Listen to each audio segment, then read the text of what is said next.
Lost the entire second season, but we are back for the third season with the Barbados Guineas Race Day, featuring a 9-race card with the feature race, the Barbados Guineas, at race 8 on the 9-race program.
Good afternoon, studios. We are ready for you at the Garrison Savannah.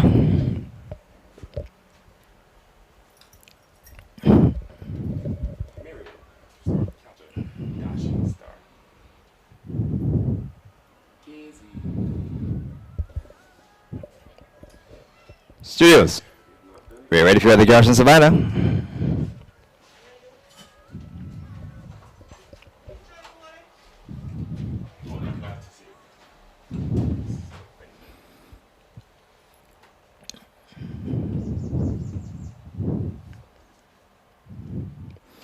Studios, we are ready for you at the Garrison Savannah. Race number 1.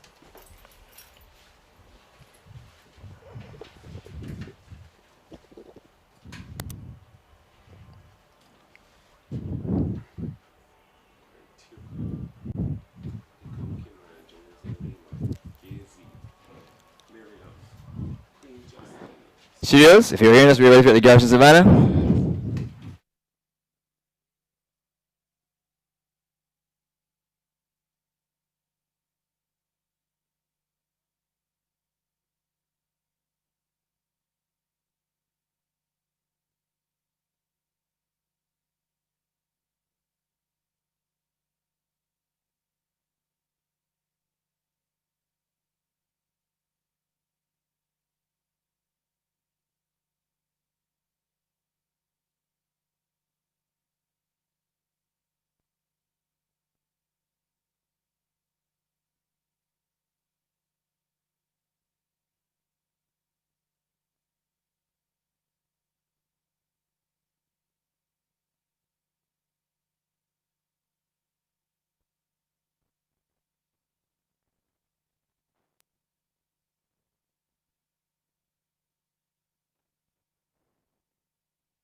Egan.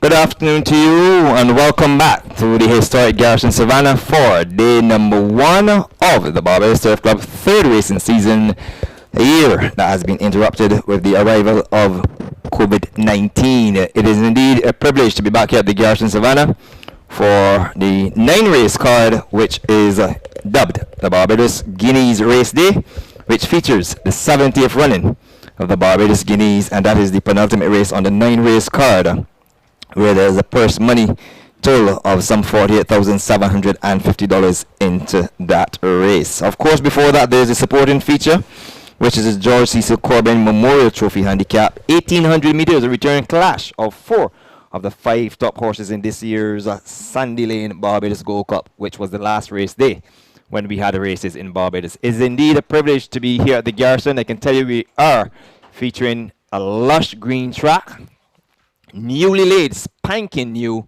and of course, when we look towards the skies, it is plenty of silver clouds, but amidst of the silver clouds, we have seen the erection of several light posts, lamp posts for floodlight. So we will have night racing at some point in time, and it's indeed a privilege to be here at the garage. I'm joined by co-commentator Rashawn Aline, and he, of course, will have the honors as he has the younger eyes and the fitter mind, and he will give you his thoughts of today's proceedings. Welcome, Rashawn. Welcome back.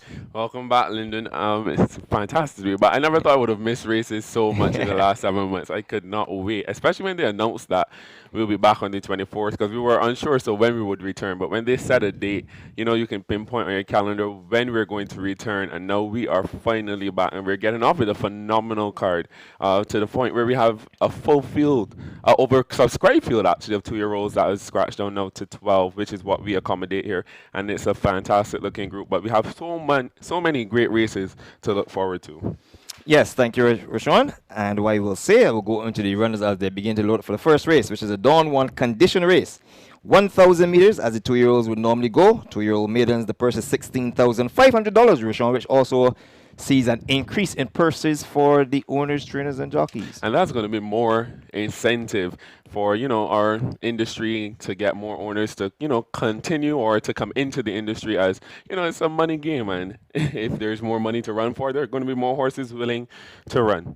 Okay, so we're going to get going with horse number 1, Amante. This is a 2-year-old chestnut fitted by Kit Fisto, the Ibiza, owned by Melrose Racing, trained by Rommel Perkins, double in a tongue tie, ridden by Enrico Prescott, 115 pounds, and presently on the board, this one is in at 6-1. Scratch numbers 2 and 3.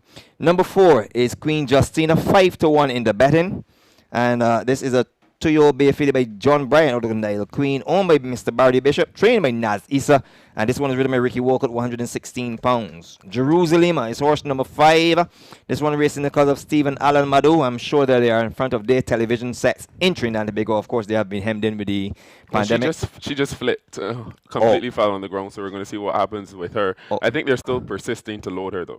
Oh, not good news at all for the Madu family. I'm said my Trinidadian friends, they'll be glued to their sets in terms of watching here. They would have already lost Semplify for this year's Guineas. Hopefully he'll be back for the next 2 legs, and we'll wait and see what is the outcome with Jerusalem, horse number 5. Of course, she's a 2-year-old bay filly by Show Me the Money out of Dancing Lady. Number 6 is Dashing Star, 1 and 2 in here for Mr. RJ, trained by Victor Cheeseman, ridden by Deshaun Bino, 114 pounds. This brown bay colt is by Dashing David out of Blackbird. Scratch horse number 7 on a Grateful, and Dashing Star presently on the board. As the board changes somewhat, I think that one is in at 5-2. Over the page, horse number 8, Something for Sunsun. This one is owned by C&S Racing. Want to welcome them to racing. Trained by Kenny John, ridden by Gerald Beckles, 116 pounds, having claimed 3 and put back up 3. And this one is fitted with blinkers. Tongue tie on horse number 1, Amante. Blinkers on horse number 6, Dashing Star. Number 8 is Gazy in a tongue tie, a 2-year-old dark bay filly by Spicy Tiger, the Stargazer, owned by Mrs. Gay Smith, trained by Edward Walcott Jr., and the stable's first call rider, Antonio Bishop, is on board at 119 pounds. Scratch horse number 8, Cabalito. Number 11, the second star here, this is Absolute Star for Mr. RJ and Victor Cheeseman. Afri Ward is on board, 121 pounds, and Absolute Star is fitted with blinkers. Number 12, Makeda doesn't get in.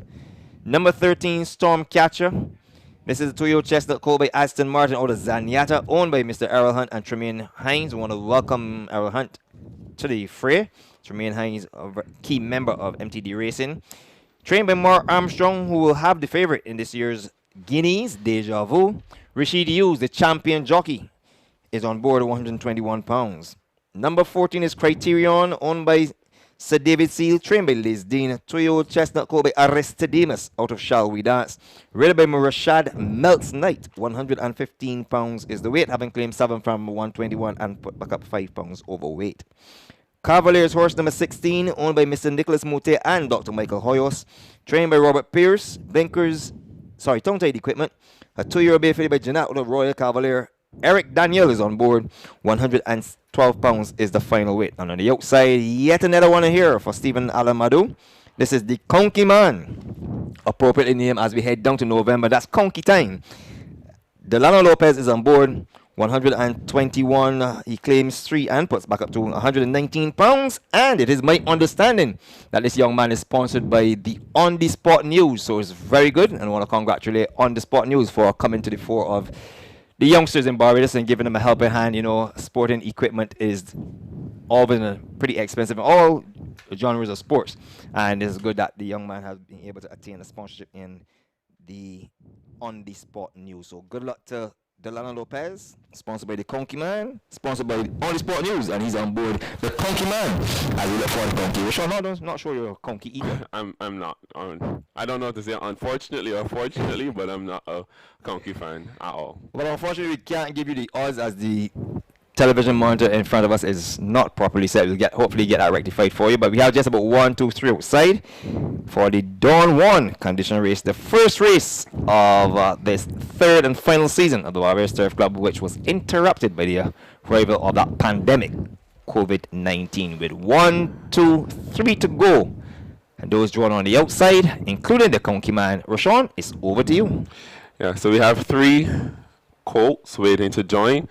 They have put Cavalier in. They're waiting on our favorite Stormcatcher, who's bet like he's the second coming of Jesus. He opened at 3-5. Now he's 9-5. So as betting went on, he drifted a bit, but he's still a hot favorite. The son of Ashton Martin. Had we done our picks, I would have gone elsewhere. Like yes, I would have taken. I had taken Queen Justina. Right, I would have taken Queen. I would have taken Jerusalema. Has the pedigree to be quick, as well as Robert Pierce getting them to fire first time out. She looks like a powder keg, as all her siblings and her mother were. But the flip before the start does not really do it for me. I love how Criterion looks as well, but I think he may be one for another day as we wait on the Conky Man, who's also bred in the purple, but he was very green in the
Off and running, and Amante flew away from the inside with Queen Justina. There goes Criterion over the top of horses to contest the early lead.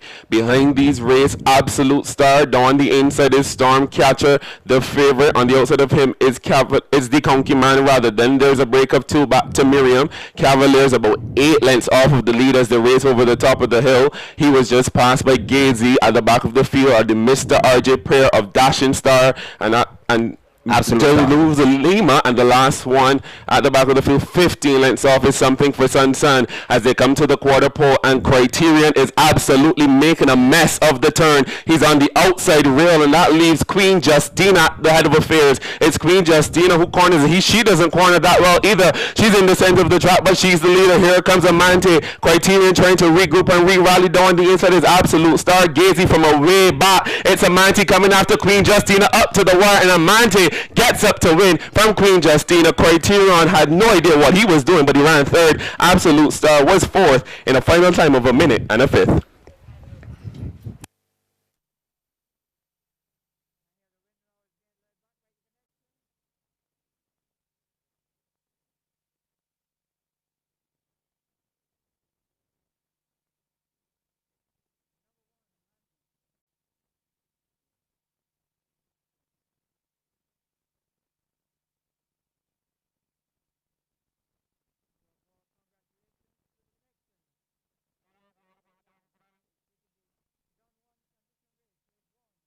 A mess of the turn. He's on the outside rail, and that leaves Queen Justina at the head of affairs.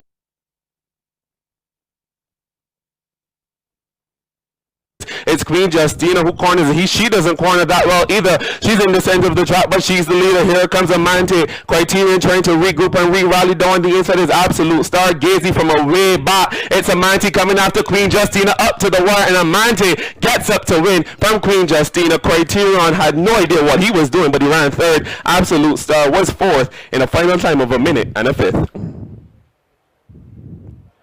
They're off and running, and Amante flew away from the inside with Queen Justina. There goes Criterion over the top of horses to contest the early lead. Behind these race, Absolute Star. Down the inside is Stormcatcher.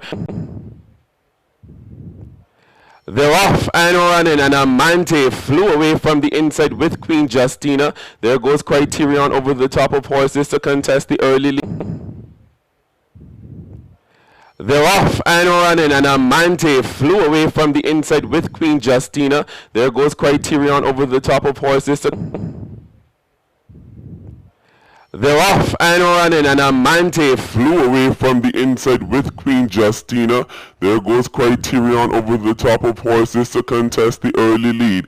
Behind these race, Absolute Star. Down the inside is Stormcatcher, the favorite. On the outside of him is the Conky Man rather. Then there's a break of 2 back to Miriam. Cavaliers about 8 lengths off of the lead as they race over the top of the hill.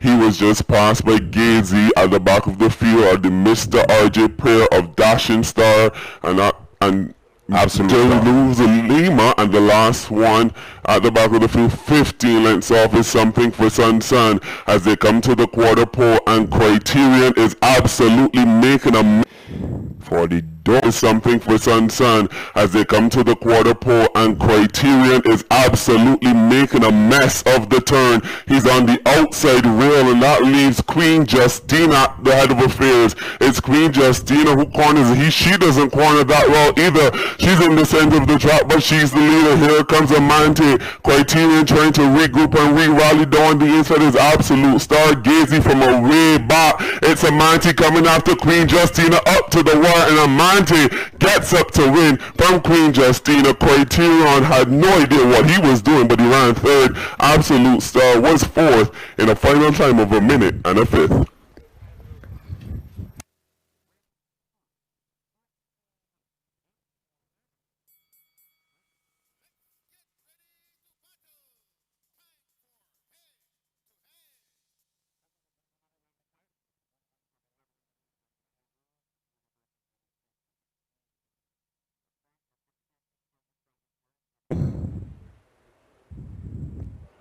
They're off and running, and Amante flew away from the inside with Queen Justina. There goes Criterion over the top of horses to contest the early lead. Behind these race, Absolute Star. Down the inside is Stormcatcher, the favorite. On the outside of him is is the Conky Man rather. Then there's a break of 2 back to Miriam. Cavalier's about 8 lengths off of the lead as they race over the top of the hill. He was just passed by Gazy at the back of the field are the Mr. RJ pair of Dashing Star and Absolute moves Lima, and the last one at the back of the field, 15 lengths off, is Something for Sun as they come to the quarter pole, and Criterion is absolutely making a mess of the turn. He's on the outside rail, and that leaves Queen Justina at the head of affairs. It's Queen Justina who corners it. She doesn't corner that well either. She's in the center of the track, but she's the leader. Here comes Amante. Criterion trying to regroup and re-rally. Down the inside is Absolute Star. Gazy from a way back. It's Amante coming after Queen Justina up to the wire, and Amante gets up to win from Queen Justina. Criterion had no idea what he was doing, but he ran third.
course, it is the Barbados Guineas race day. It's the first day of the Barbados Turf Club third and final racing season for 2020,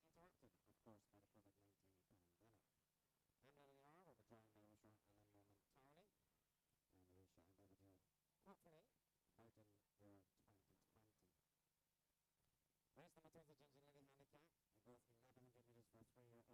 I'm Lily R. We'll be joined by Osha Allen momentarily, and we shall endeavour to, hopefully, brighten your 2020. Race number 2 is the Ginger Lily Handicap. It goes 1100 meters for 3-year-olds, and all the horses weigh 14 to 15. A field of 7, and they're all go. Number 1 is Lady Diva, and it's on tail. What am I last at the race? 125 pounds is the weight. Number 124 is horse number 2, Rodney. Horse filler with blinkers and the tongue tie. Eric Daniel is on board. Tishana Hazelwood gets the call on horse number 3. Burton Rock. Together, they put a clock on 115 pounds. Champion Patricia News, he was horse number 4. That's the Diva. Looking at that by the ticket, but this is first winner of the Dipshot racing. Turn up to an open controller, has ticket winner, 120 pounds is the weight. Janine Gordon, runs horse number 5, first race, 1 and 2 but a 4 on the target, and a racing.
both and older rated 30 to 15.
With a call, number 8 selection here.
Started slipping and all, wins it.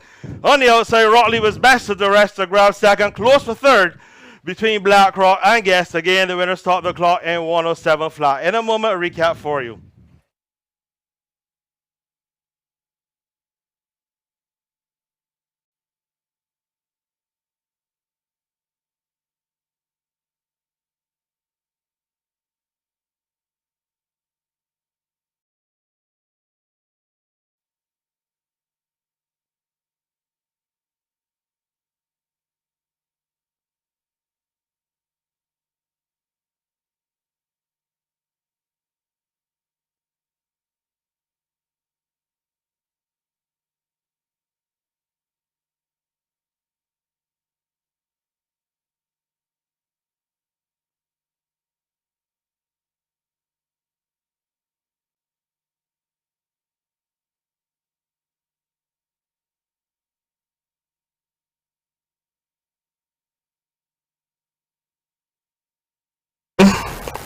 Locked away, lights flashing, racing, and Lady Diva both sharpest on the inside.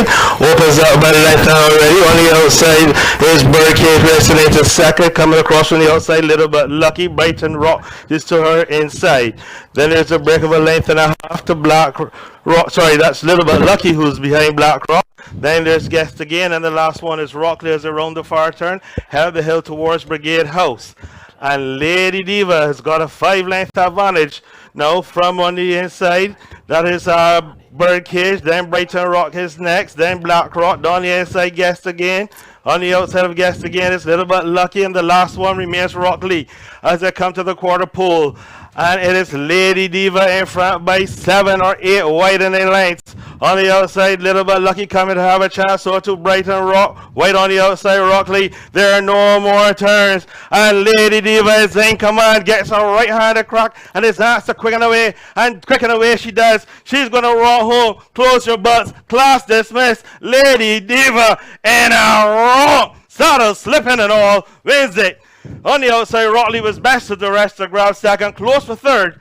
Between Blackrock and Guest. Again, the winner stopped the clock in 107 flat. In a moment, a recap for you.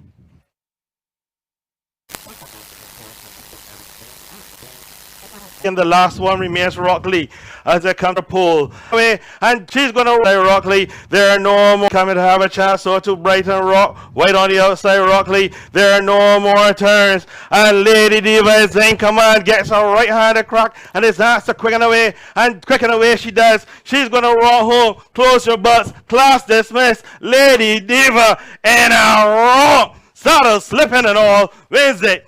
On the outside, Rockley was best of the rest to grab second. Close for third. Between Blackrock and Guest. Again, the winner stopped the clock in 107 flat. In a moment, a recap for you.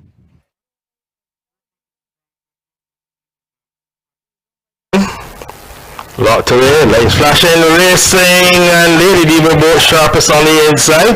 Opens up by the left hand already on the outside. Locked away, lights flashing, racing, and Lady Diva both sharpest on the inside. Opens up by the left hand already on the outside is Birkin. Locked away, lights flashing, racing, and Lady Diva both sharpest on the inside.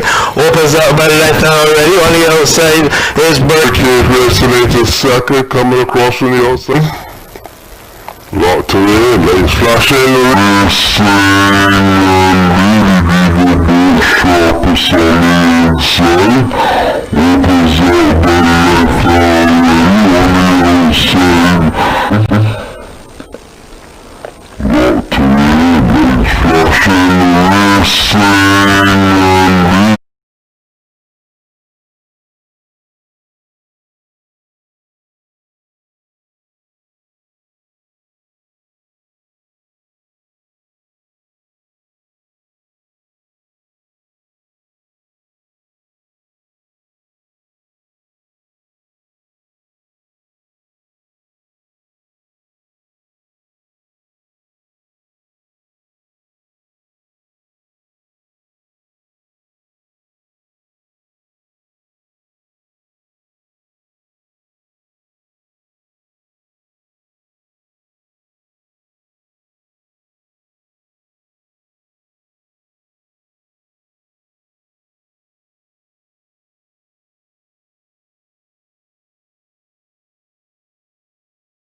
They're all in.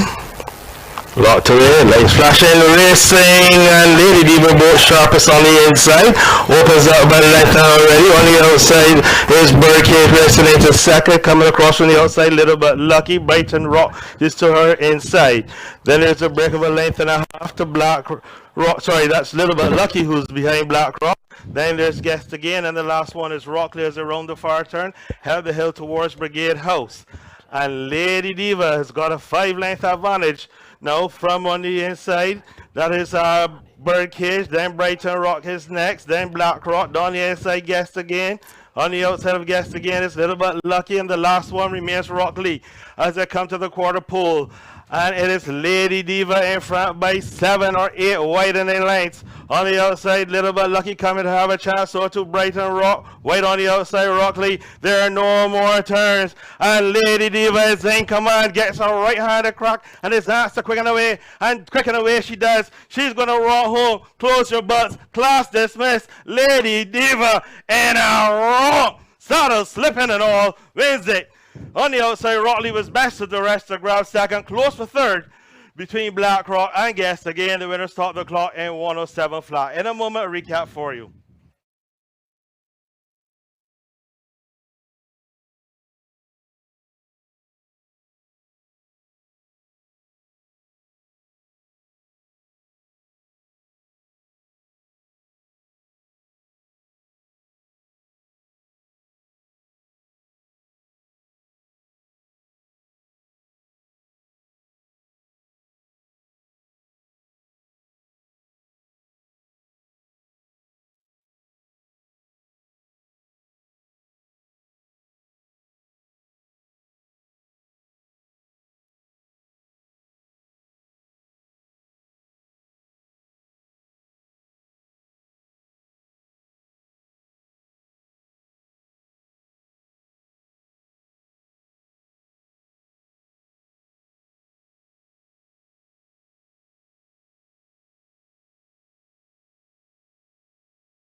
Scratch number 7, War Eagle. Number 2 is Inspired Adventure. Where's Blinkers? Eric Daniel rides 113 pounds after claiming 5. Number 5 is Island Cotton. Rashad Knight rides 121 pounds after claiming 7. Right behind her goes horse number 6, Kariba Star. Also in Blinkers, Afri Ward is aboard 124 pounds. Exiting the parade ring is number 3, Jack Manani Gap. He's in a tongue tie and a nasal dilator. He's ridden by Jorel Beckles, who claims 116 pounds. Gavalar is horse number 4, in Blinkers and a nasal dilator. Enrico Prescott is aboard. He claims 5 and puts 4 pounds overweight, 115 pounds. Number 1 is Sir Jimmy in a nasal dilator. Rashid Hughes is aboard, 123 pounds. Behind him goes horse number 8, Stealing. Ricky Walker aboard, 121 pounds. And number 9, making his Barbadian debut, is Junipero Avenue. In Blinkers, the Mario Bino rides his 4-year-old base son. Well, this is a chestnut. This 4-year-old chestnut son of Kitten's Joy out of the Grand Slam Mare Pacific Trail, 123 pounds. As I said, Pari, Forecast, Trifecta, and Superfecta in the Coolbird Handicap. Yes, thanks very much, Roshan. Well, I'm going to take horse number 3, Jack Manani Gap here as my winner.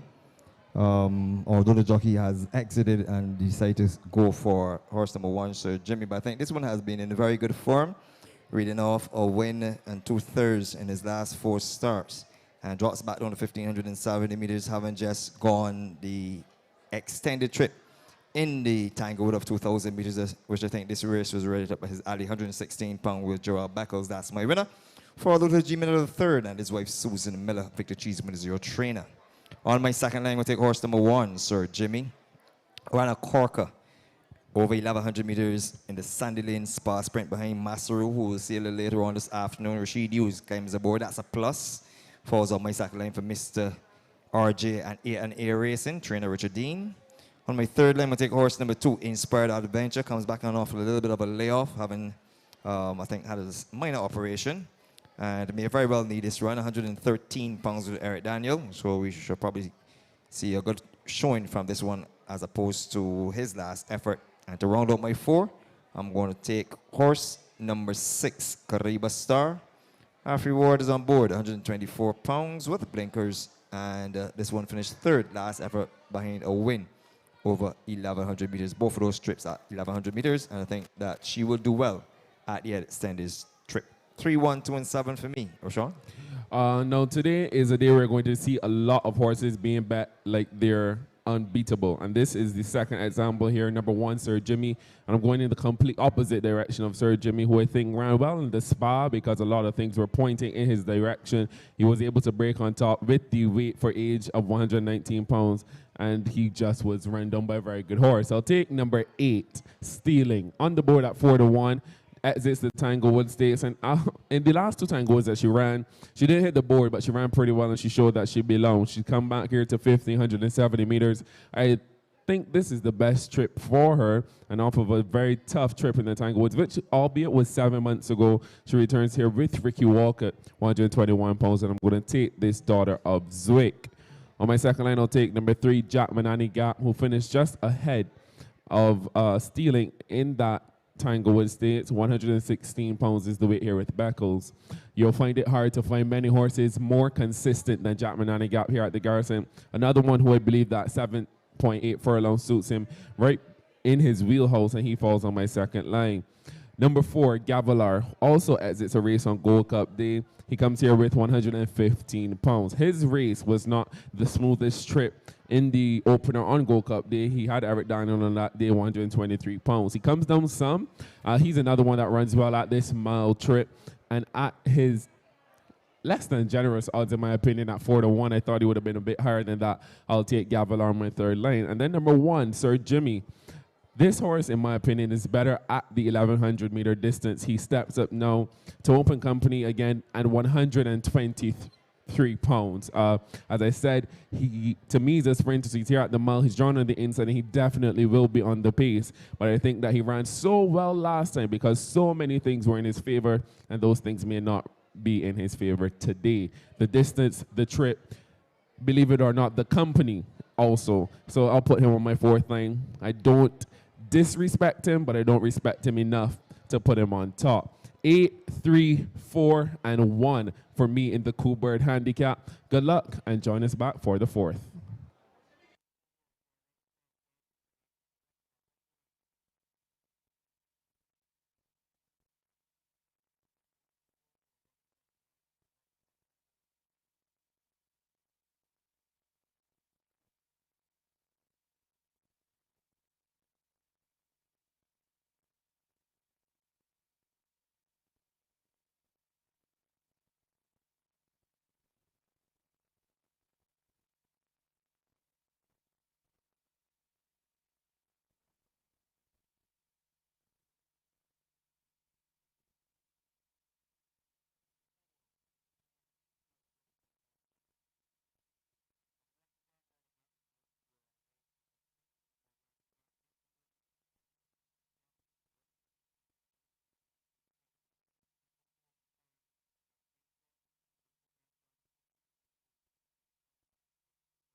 Stealing is standing quietly, like a lady, in the gates. Starter raises his red flag and he sends them racing.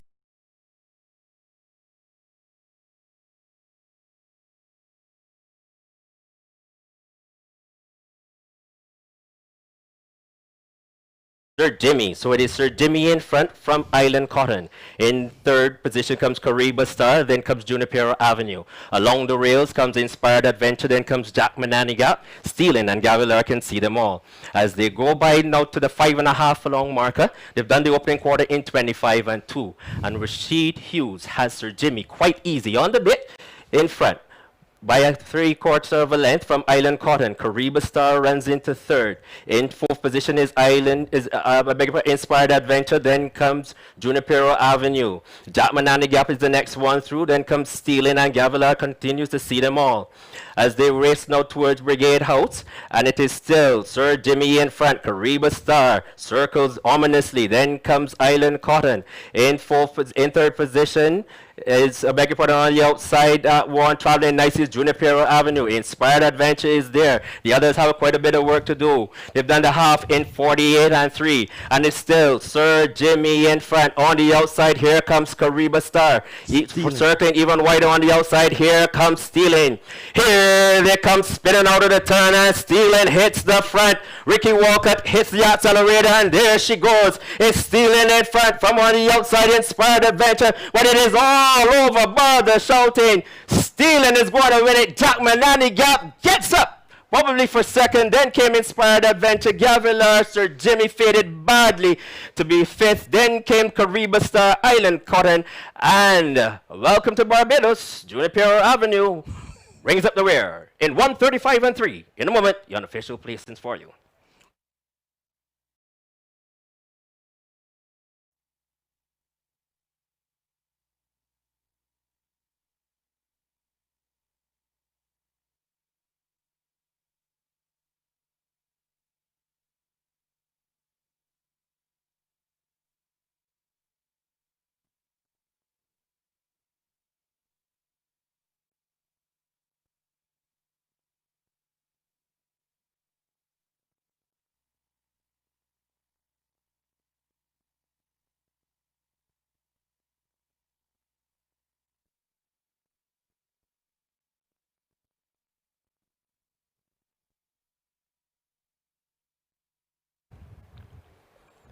Starter raises his red flag and he sends them racing for the third race on today's program. And Gavilar was a little slow to go, but from on the outside, coming up on the outside is Junipero Avenue. But Junipero Avenue will have to share that lead with Sir Jimmy. So it is Sir Jimmy in front from Island Cotton. In third position comes Kariba Star, then comes Junipero Avenue. Along the rails comes Inspired Adventure, then comes Jack Mananiga. Stealing, and Gavilar can see them all. As they go by now to the 5.5 furlong marker, they've done the opening quarter in 25 and 2. And Rashid Hughes has Sir Jimmy quite easy on the bit in front by a 3/4 of a length from Island Cotton. Kariba Star runs into third. In fourth position is Inspired Adventure. Then comes Junipero Avenue. Jack Manani Gap is the next one through. Then comes Stealing, and Gavilar continues to see them all as they race now towards Brigade House. And it is still Sir Jimmy in front. Kariba Star circles ominously. Then comes Island Cotton. In third position is on the outside, one traveling nicely is Junipero Avenue. Inspired Adventure is there. The others have quite a bit of work to do. They've done the half in 48 and 3. And it's still Sir Jimmy in front. On the outside, here comes Kariba Star. Circling even wider on the outside, here comes Stealing. Here they come spinning out of the turn, and Stealing hits the front. Ricky Walcott hits the accelerator, and there she goes. It's Stealing in front from on the outside, Inspired Adventure, but it is all over. Bother shouting. Stealing is going to win it. Jack Manani Gap gets up, probably for second. Then came Inspired Adventure. Gavilar, Sir Jimmy faded badly to be fifth. Then came Kariba Star, Island Cotton, and welcome to Barbados, Junipero Avenue. But Starter raises his red flag and he sends them racing.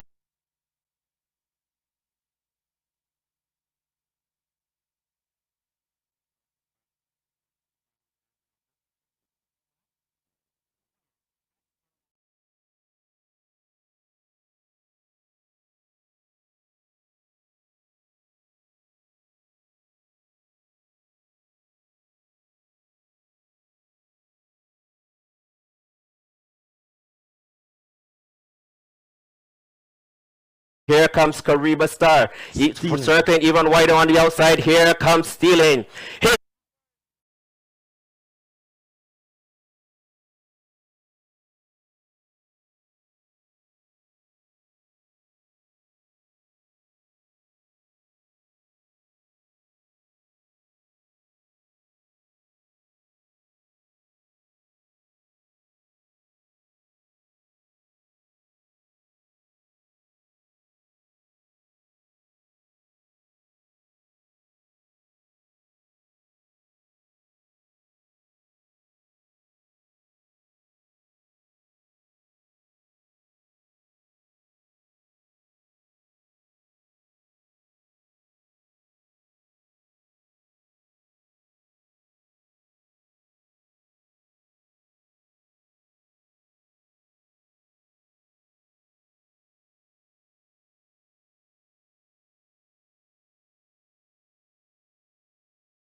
Busy, owned by the Jet Setters, trained by Robert Pierce. Rhythm Ronaldo Cumberbatch, 123 pounds. It's good to have our ear here in the irons, as he didn't manage to make it down to Century Mile this year. Good to have him home. And Nasty Critter is fitted with a tongue tie. Wish him all the best. Terrain is horse number 4, and nasal dilator his equipment. Rashid uses up 124. Tongue tie and cheek pieces are the equipment of horse number 5. This is Burndines. Woolwear. Rhythm by Tishon, he is over the 118 pounds. Remember, he would have competed in this year's Sandy Lane Barbados Gold Cup representing St. Kitts and Nevis. Over the page, horse number 7, 17 million US. The second run here for RJ and Mr. Cheeseman. Rhythm by Rashad Knight, 114 pounds. The equipment, tongue tight and a nasal dilator. Hope for Serendipity's horse number 8 in blinkers. Rhythm by Dalrymple, 118 pounds. Also good to have Dalrymple here, having not made it abroad to Asabonia Downs this year. Number 9, Sing Sing. The monk of Eric Daniel, 123 pounds. The equipment, blinkers. War Music is to be ridden by Keymar Kelly, 112 pounds in blinkers. And there are horse number 10. And 3 on the outside, Queen of Pitons, the third runner here from St. Lucia. A dark bay brown filly by Gio Pointy out of Never Ever. Owned by Mr. Stefan Narang Singh. Trained by engineers. Gerald Becker's up, 119 pounds. And the pair on the outside will be, they are owned by H&M, both of them. Number 13, Seeking Adventure, ridden by Demario Bino, 120 pounds. And he also is spending time with us, having not gotten over to Canada. And the stablemate, Heroic Adventure, ridden by Dylan Lopez, 120 pounds is the weight. This race will offer Parry Forecast, Trifecta, and Superfecta. It's also the first leg of the Soca 6. There's a minimum guarantee of $5,000, inclusive of a carryover of some $2,604.35 from March 7th, Sandy Lane Gold Cup Day, to a stake of $1 for the winning combination in today's Soca 6. Roshan, what's your Soca start? So you guys may have noticed a trend today, and we're going against every single heavy favorite today. And we're going to go against Terrain here. I'm going to take number 9, Sing Sing, in blinkers. This one is exiting some very classy races, notably behind Gandalf and Butterfly last out in the Tanglewood. This is some definite class relief. I love the claim here. 5 pounds, 123 pounds with his regular pilot, Eric Daniel. He is proven at the distance. And again, he might be the best of his crop that 4-year-old Creole year. On my second line, I'll take number 10, Warm Music, who had a pretty troubled trip on the opener on Gold Cup Day to finish 4th. Rallied well from behind to finish 4.5 lengths behind his stablemate. On that day, had 111 pounds. Today, he boots 112. On my third line, I'll take number 4, Terrain. He's making his 4th start. He's literally done nothing to be hovering in the vicinity of even money. He's never seen a horse like Sing Sing. I'm not going to disparage his talent, because his talent could pull him through here, but at the price that he's at on the board, which offers little to no value with horses such as Sing Sing, who's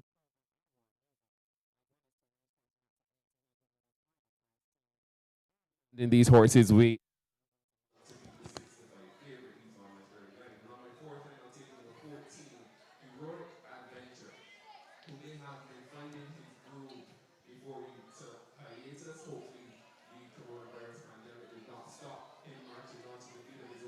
As he has recorded his last 2 victories in his last 2 starts, one at 1,100 meters and the other one at the mile. He steps up to 9 furlongs here. Again, drawn on the outside isn't a problem, but I'm going to take some others. So I'm going to look to beat the favorite, the odds-on favorite once again here. 9, 10, 4.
1 1/4, half, half, and 1. I repeat, 6 1/2, a short head, 1 1/4, half, half, and 1. And that's all the information for the 3 races that have gone by. To the starters for the Insta Status Handicap, 1,800 meters for 3-year-olds and older, rated 75 to 57 by extension. It's open to those rated 56 and below. Number 1 is Oriental Crown, having journeyed up from one of 3 that have journeyed up from St. Lucia to join us here. I want to say welcome to Merlin Samlal Singh and Wilfred Acham from Trinidad and Tobago, who are campaigning horses here in Barbados. Good to have the Caribbean contingent coming over to Barbados. Trained by Andrew Nunez, Afri Ward is up 125 pounds. And just waiting for the board. This one is in at 9 to 1. 5 to 1 on horse number 2. Good Vibration. Ridden by Enrico Prescott, 116 pounds, having claimed 5 from 121. Moving on to horse number 3, the second runner here from St. Lucia. This is Nasty Cricketer, in at 23 to 1. Owned by the Jet Setters, trained by Robert Pierce. This one is a 5-year-old gelding by Sing Baby Sing, out of Miss Busy, sorry. Ridden by Ronaldo Comerbatch, who didn't make the trip down to Canada to ride this year. So good to have Ronaldo in the irons. And just to go back, horse number 1, Oriental Crown, is by Congrats out of Rowaki. Terrain is the odds-on favorite here. Well liked, in at 2 to 1, now going up 2 to 1. Ridden by Rashid Hughes, 124 pounds with a nasal dilator. Nasty Critter, horse number 3, will wear a tongue tie. A tongue tie and cheek pieces are the equipment for horse number 5, Burndines, who represents Antigua in this year's Gold Cup. Stays on in Barbados under Dr. Dwayne Thwaites. Kenny Joseph is a trainer. Tashawn Hazelwood is up 118 pounds. Flick the page, and just before you flick that page, let me go back and tell you that Burndines is in at 7 to 1. Scratch horse number 6, Nilos, which leaves me with horse number 7, the second runner here for Mr. RJ and Victor Cheeseman. This is 17 million US. A lot of money in these days, in at 10 to 1. Ridden by Rashad Knight, 114 pounds. The equipment, a tongue tie and a nasal dilator, as a lading process as well on its way. Hope for Serendipity's horse number 8 in blinkers, ridden by Dario Dalrymple. Good to have him home, having not journeyed down to Asabonia Downs because of COVID-19. What else? 118 pounds, and Hope for Serendipity is at 21 to 1. 5 to 2, second choice is horse number 9, Sing Sing, the mother of Henry Daniel, who is St. Lucian by birth.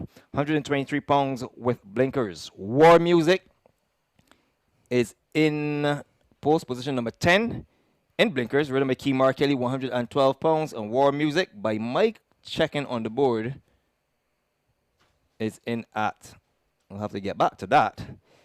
Queen of Pitons, the third runner here from from St. Lucia, sorry, is a 4-year-old dark bay brown filly by Gio Pointy out of Never Ever, owned by Mr. Stefan Narang Singh, trained by Andrew Nunes. Gerard Beckers is up 119 pounds, and the 2 on the outside, and that one is in at 39 to 1 for Queen of Pitons. War Music is in at 10 to 1. Thanks very much, Rashawn.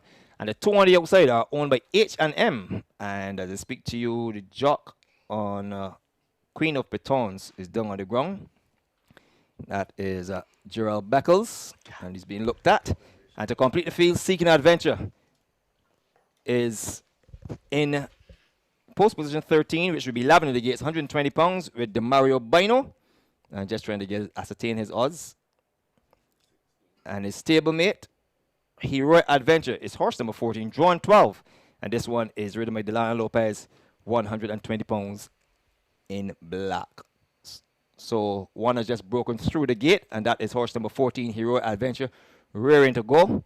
And this one was a winner last race day we raced in Barbados, which was on Gold Cup Day. Back-to-back victories, ironically, on the 15th and the 7th, 15th of February and the 7th of March. But this is a different kettle of fish, and he will be taken around at the side of the gates to be reloaded.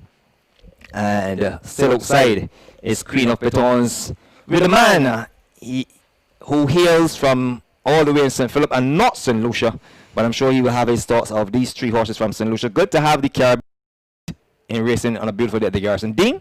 Yes, it's really good for our racing. Obviously, the more the merrier. It's always good to have more horses, means more opportunities, better betting, better racing. It's like the Commonwealth, of course. Horses are bred Queen of Pitons has gone in the United States, and then we have a couple have come over from England, so we call it the Commonwealth at the Garrison. Yeah. So we're just waiting for someone to settle. Purple Cap is on Good Vibration.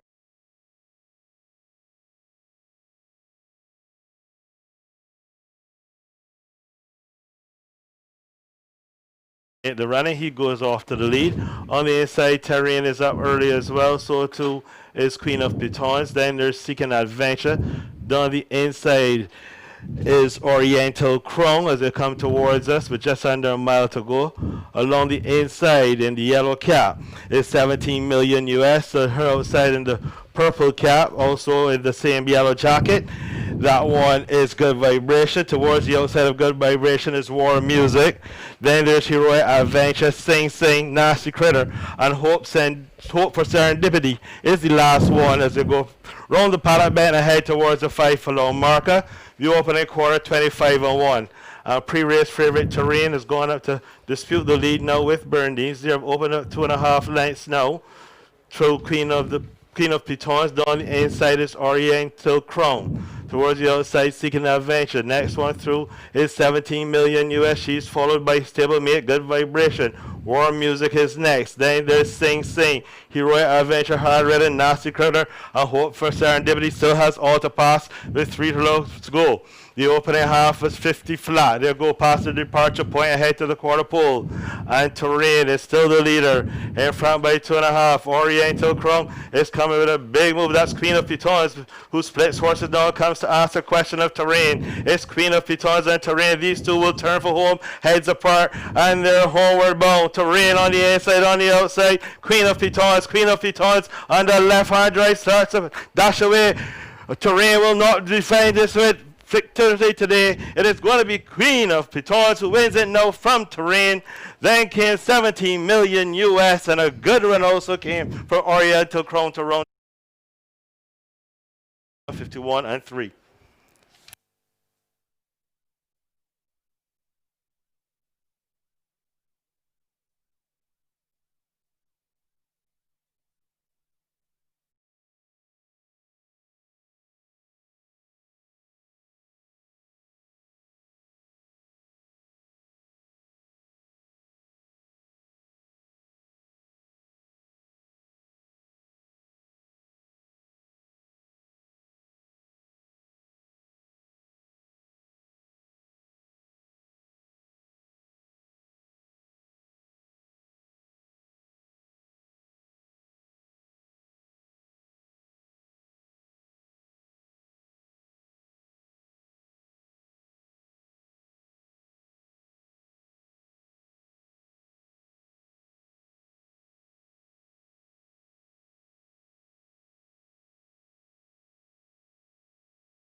Inside Terrain is up early as well, so too is Queen of Pitons. Then there's Seeking Adventure. Down the inside is Oriental Crown as they come towards us with just under a mile to go. Along the inside in the yellow cap is 17 million US. So her outside in the purple cap, also in the same yellow jacket. That one is Good Vibration. Towards the outside of Good Vibration is War Music. Then there's Heroic Adventure, Sing Sing, Nasty Critter, and Hope for Serendipity is the last one as they go round the paddock bend and head towards the 5 furlong marker. The opening quarter 25-1. Pre-race favorite Terrain is going up to dispute the lead now with Burndies. They're open up 2.5 lengths now. Through Queen of Pitons. Down the inside is Oriental Crown. Towards the outside, Seeking Adventure. Next one through is 17 million US. She's followed by Stablemate, Good Vibration. War Music is next. Then there's Sing Sing, Heroic Adventure, Hard Ridden, Nasty Critter, and Hope for Serendipity still has all to pass with 3 to go. The opening half is 50 flat. They'll go past the departure point ahead to the quarter pole. And Terrain is still the leader. In front by 2.5. Oriental Crown is coming with a big move. That's Queen of Pitons, who splits horses down, comes to ask a question of Terrain. It's Queen of Pitons and Terrain. These two will turn for home, heads apart, and they're homeward bound. Terrain on the inside, on the outside. Queen of Pitons on the left-hand drive starts to dash away. Terrain will not defend this with victory today. It is going to be Queen of Pitons who wins it now from Terrain. Then came 17 million US, and a good run also came for Oriental Crown to round out the top 4. The winner stopped the clock in 1:51-3. Deputy is the last one as the queen of the and Terrain is still the leader. Who splits with a crown off. Oriental Crown is coming with a big move. That's Queen of Pitons who splits horses now. Comes to ask a question of Terrain. It's Queen of Pitons and Terrain. These two will turn for home, heads apart, and they're homeward bound. Terrain on the inside, on the outside. Queen of Pitons on the left hand drive starts to dash away. Terrain will not defend this with victory today. It is going to be Queen of Pitons who wins it now from Terrain. Then came 17 million US, and a good run also came for Oriental Crown to round out the top four. The winner stopped the clock in 1:51 and 3. The Garrison. Yeah. So we're just waiting for someone to settle.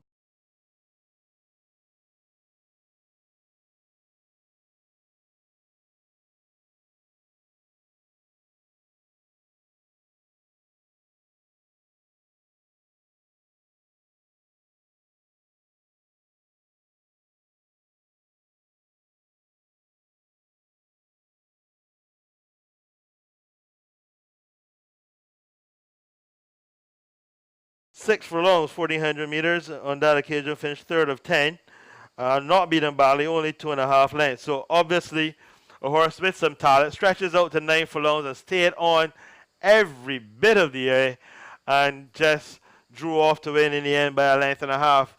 Second past the post was pre-race favorite, horse number 4, Terrain. This Son of Violence was ridden by Rashid Hughes. Started favorite, picked it up, went on the back stretch.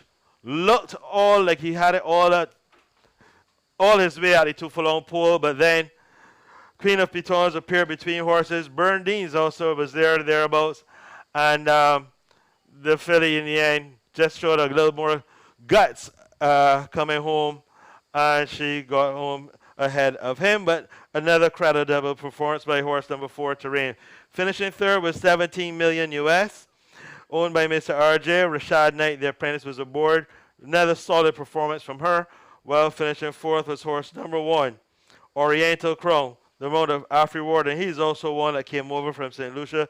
And this 6-year-old girl, this son of Congrats, ran a very credible race for trainer Andrew Nunes. So he bookended the top 4, first and fourth. Congratulations to him and all concerned. The opening quarter was 25 and 1. The half 50 flat. 12. It looks like 114 and change. We can't tell you. The board is really not showing clearly. The mile was 1. It looks like 39 and 3. And the winner stopped the clock at 151 and 3. It appears. Like I said, we can't really see the figures that well, but as we also hear battling some serious static. I guess this is what you would call opening day glitches. But a very impressive performance by both the winner and the 4th place horse. I think there's something to look forward to in them as we move on to race number 5. Jarrell Beckles just getting a picture taken with his mom and grandmom. As we move on to race 5, the Zoot Handicap. Lyndon, you have the information. Yes, thank you very much, Dean. And that race happens to go a distance of 1,570 meters for West Indian bred 3-year-old maidens. The purse here is some $16,500. Starters as follows. Number 1 is Take It Easy, a first-time starter. 3-year-old chestnut colt by Janat out of Amanyara, owned by Melrose Racing. Ridden by Ronaldo Commonbatch, 126 pounds with tongue tie. Number 1, Take It Easy. Ronaldo Commonbatch, 126. Scratch horse number 2, Future Star, and horse number 3, Riff Raff. Number 4 is Crime Watch, a 3-year-old bay colt by War Crime out of Rahi's Promise. Ridden by Deshaun Bino. Mario Bino, sorry. 126 pounds, and this one is owned by Mrs. Cheryl John and Mr. Devon Weeks. Welcome them to racing, trained by Kenny John. Number 4, Crime Watch, the Mario Bino, 126. Against his will is horse number 5, the Mount of Ricky Walcott, 122. This one is owned by Miss Annette Harper and trained by Andrew Nunez. Number 5, Against His Will, Ricky Walcott, 122. Huntsman Farms, own horse number 5, Peter Quill, in a visor. Trained by Victor Cheeseman, ridden by Afri Ward, 126 pounds. Number 6, Peter Quill, Afri Ward, 126. Over the page, horse number 7, Gabriel. This one is Raheem Thorpe, 126 minus 7, 119 pounds. The equipment to be used on the day of the alpha horse is blinkers and a tongue tie. This one is trained by Miller St. John. Number 7, Gabriel, sorry. Raheem Thorpe, 126 minus 7. Lester Edwards will claim 5 on horse number 8, Brighton Star. This is the property of Juliet Skinner and Mrs. Angela Simpson. Trained by Jonathan Simpson, 124 minus 5. Dr. Juliet Skinner's Brighton Star, Lester Edwards, the 5-pound claiming apprentice on horse number 8. Whispering Angel makes it 2 in here for the combination of Melrose Racing and trainer Robin Perkins Lovell. Rhythm Dylan Lopez, 124 minus 5 with cheek pieces. Number 9, Whispering Angel D. Lopez, 124 minus 5. Scratch horse number 10, Tea Time. And if that isn't enough, horse number 11, All in Time. Rhythm Rashad Knight, 121 minus 7. This one is owned by Messrs. Don and Clint Cole. Don Cole is the trainer. The owner breeder, combination of Don and Clint Cole. Their own horse number 11, All in Time. Rashad Knight, 121 minus 7.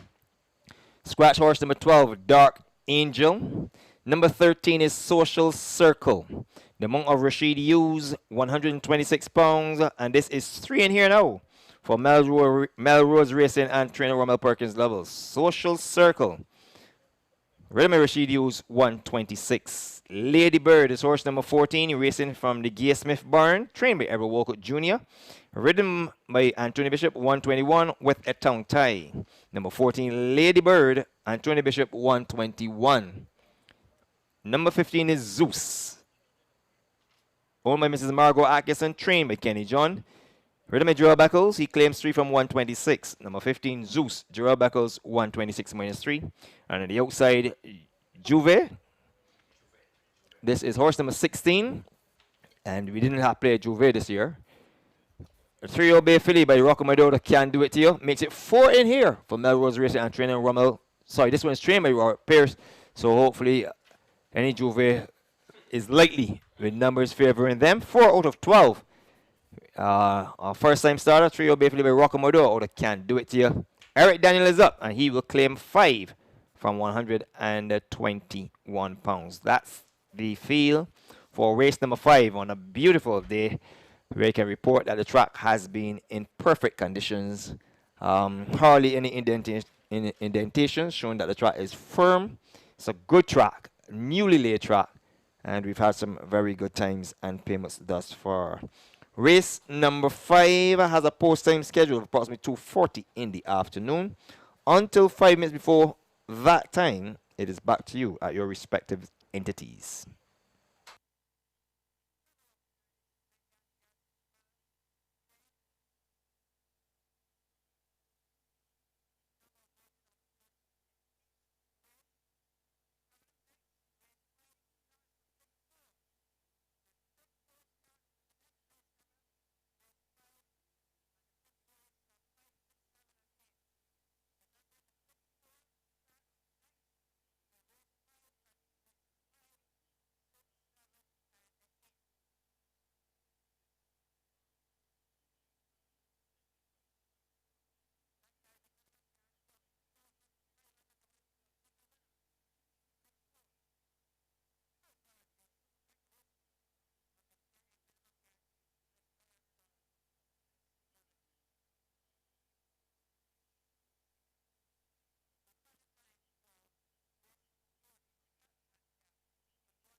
And welcome back to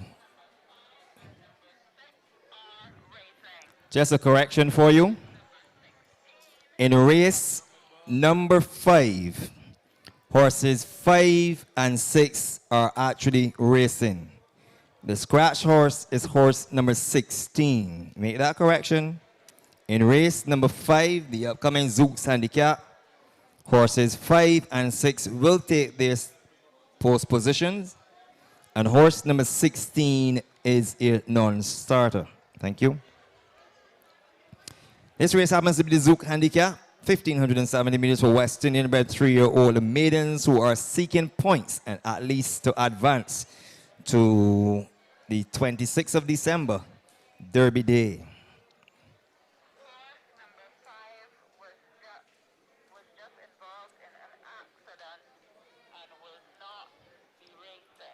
Okay.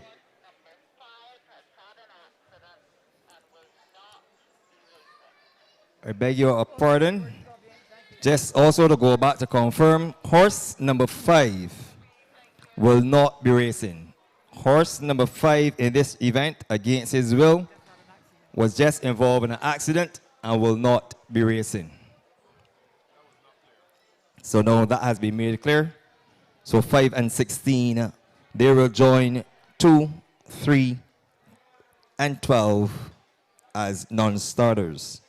Number 1 is Take It Easy, a 3-year-old chestnut colt by Janat out of Amanyara.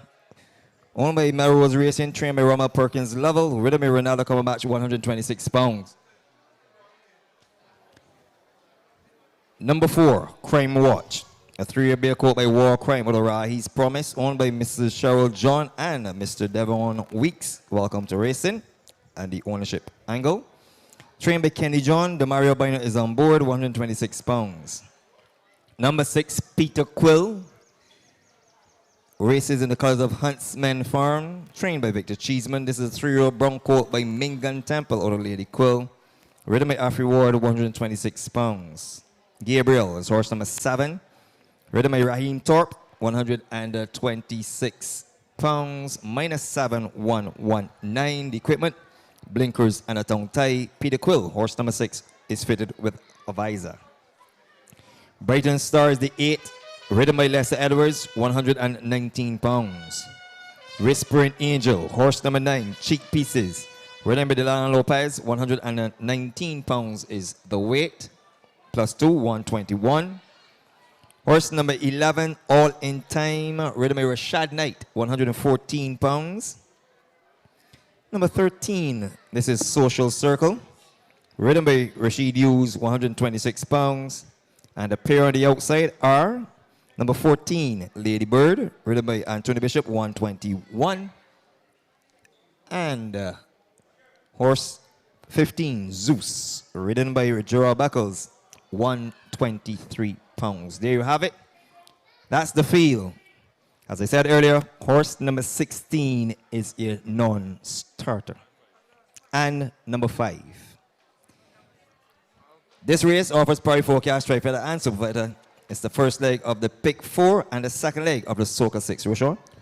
I'll take number 9, Whispering Angel. Like I did with Lady Diva earlier today, she's a maiden, but she knows what it's like to win. 121 pounds, she goes back here at 1,570 meters. She has the experience edge and some class edge here, so I'm going to take her on top. On my second line, I'll take number 14, Lady Bird, who was 5th behind Whispering Angel, elevated to 4th. Ran in spots, and I think here with sometimes she should have matured. She looks physically improved. Bishop aboard, 121 pounds. She falls to my second line. Right to her inside, I'll take number 13, Social Circle. Now, on the paper, he did absolutely no running in his debut. He was all over the place and completely lost. Well beaten behind Dominus, who we'll see later today. Hughes climbs on board. The son of Janat stretches out to 1,570 meters, a distance that should suit him, as well as Janat's being able to get better as they age. And on my fourth line, I'll take the first-time starter, number 4. That is Crime Watch. War Crime is a very underrated sire. I think he's between 90 to 95%, if not 100% winners as a sire to race. And I'll take number 4, Crime Watch. So 9, 14, 13, and 4. Well, I'm going to differ. I'm going to take horse number 11, All in Time, having just finished third on Gold Cup Day behind Ollivander and Jordan. We will see Ollivander in the afternoon's feature race, the 70th runner of the Guineas. So I'm upgrading this Sri Bay filly by Dawn and Kent Cole, the breeders, the owners as well. Rashad Knight is on board 114 pounds as my winner. On my second line, I'm going to take Peter Quill. There is a whisper for this one. And by Mingan Temple of Lady Quill. And you can ask for a better spot to make your racing debut. And best of luck to the connections and horse number 6, Peter Quill. On my third line, I'm going to take horse number 7, Gabriel. So I'm going for some experience here. Raheem Thorpe is aboard. Raheem Thorpe, 119 pounds. And to complete my 4, I'm going to take horse number 9, Whispering Angel, in at 121 pounds. And was DQ'd after winning, failed a drugs sample, and a urine sample, sorry, and was DQ'd, so she still seeks her maiden win here. But you can't take it away from her because mentally, she's gotten the job done, and whether she can just throw out that last race where she simply did not show and return to her best showing, then she falls on my 4th line. 11, 6, 7, and 9 for me in the afternoons of 5th race. Good luck.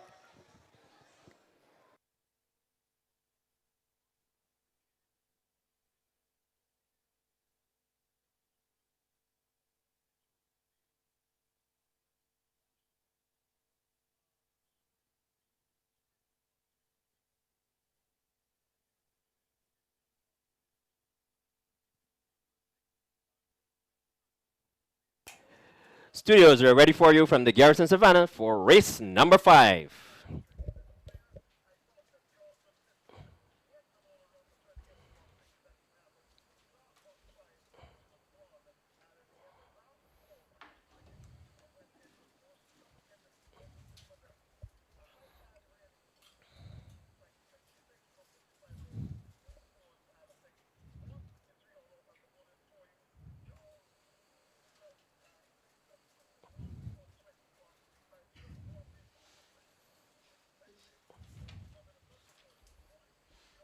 We're ready for you from the Garrison Savannah Studios. Your horses are at the gates. Get some bad feedback here.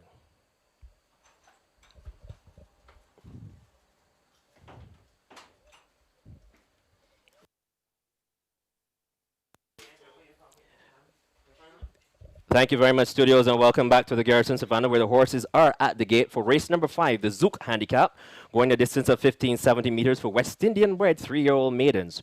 We have a couple non-starters in horses 2, 3, 10, 12, and a late scratch in horse number 5 against his will. Those facing the starter are as follows. Number 1 is Take It Easy, and we've just been informed that number 16, Jouvert, is also a late scratch. Those facing the starter are as follows. Number 1 is Take It Easy. Ronaldo Cumberbatch rides 126 pounds. That's number 1, Take It Easy. Ronaldo Cumberbatch 1 to 6, and it's in at 24 to 1. Number 4, Crime Watch. Demario Bino rides 126 pounds. That's number 4, Crime Watch. Demario Bino rides 126 pounds, and it's in at 15 to 1. Number 6 is Peter Quill. Peter Quill is owned by Huntsman Farm, trained by Victor Cheeseman. Half reward, rides 126 pounds. That's number 6, Peter Quill. Half reward 1 to 6, and is in at 4 to 1. 13 to 1 on number 7, Gabriel. Raheem Thorpe rides 119 pounds. That's number 7, Gabriel. Raheem Thorpe 119. Lester Edwards gets a call on number 8, Brighton Star. The weight 119 pounds. That's number 8, Brighton Star, Lester Edwards, 119. 3, 4, 5, 6. Whispering Angel. This is owned by Melrose Racing, trained by Romel Lovell. Delano Lopez rides 121 pounds. That's number 9, Whispering Angel. Delano Lopez, 1 to 1. All in Time, Rashad Knight rides 114 pounds. That's number 11, All in Time. Rashad Knight, 114. Social Circle, the next one owned here by Melrose Racing and trained by Romel Lovell. Rashid Hughes rides 126 pounds. That's number 13, Social Circle, Rashid Hughes, 126. Lady Bird, owned by Mrs. Gay Smith, trained by Edward Walcott Jr. Antonio Bishop rides 121 pounds. That's number 14, Lady Bird, Antonio Bishop, 121. And Lady Bird will wear a tongue tie. Zeus, owned by Mrs. Margot Atkinson, trained by Kenny John. Jarrell Beckles rides 123 pounds. That's number 15, Zeus. Jarrell Beckles, 1, 2, 3. And that's the field to face starter Mark Batson for the 5th race on the program, the Zouk Handicap for West Indian bred 3-year-old maidens. We're trying to give you the odds. We can't really pick up who we have here. Here we go, 23 to 1 on number 1, Take It Easy. 15 to 1 on number 4, Crime Watch. As the board goes over. 9 to 2 on number 6, Peter Quill. 9 to 2. Gabriel is in at 12 to 1. 5 to 1 on Brighton Star. 2 to 1 on number 9, Whispering Angel.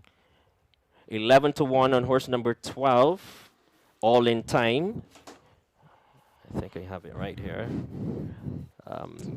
We need an adjustment here on our set, where we are not afforded to see the numbers of the horses. And the last one, number Zeus, is number 15. It's in at 8 to 1. So we're gonna go start from the last one. 8 to 1 is also on number 14, Lady Bird. 7 to 1 on Social Circle. Number 11 is in at 7 to 2. 9 to 5. So 9 to 5 favorite is Melrose Racing Whispering Angel. This is a 3-year-old dark babe or brown filly by Eagle Speak out of Leave It to Me.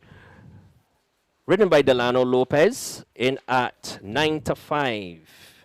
And this carries a weight of 121 pounds.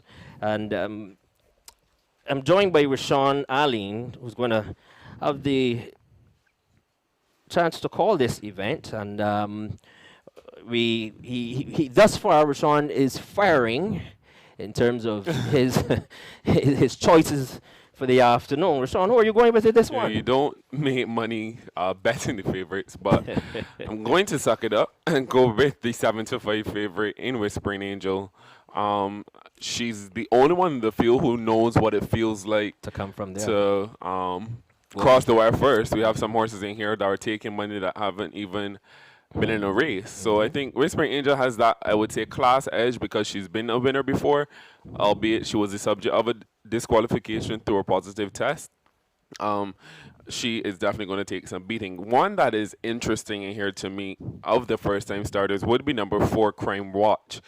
He's a 3-year-old big colt by War Crime out of the Janak Mirahi's Promise. So I see that Janak has really established himself as a sire, but his daughters and now him as a broodmare sire, he's doing well. And I think War Crime is very underrated as well, the son of Zeus. He is well in 90% winners when it comes to an average, if not 100%. He has a small number, and Crime Watch looks phenomenal. Of the first-time starters, we have number 1, Take It Easy, Vice Champion Sire Janak, out of, well, it's apt that he's out of Guinea's winner, Aman Yara, as it's Guinea's day. And that is a pedigree that would blow this field away, but he has to do it on track. He looks a bit, to me, immature, but we'll see what he can provide today. He may be one to watch down the line if he can fulfill that pedigree.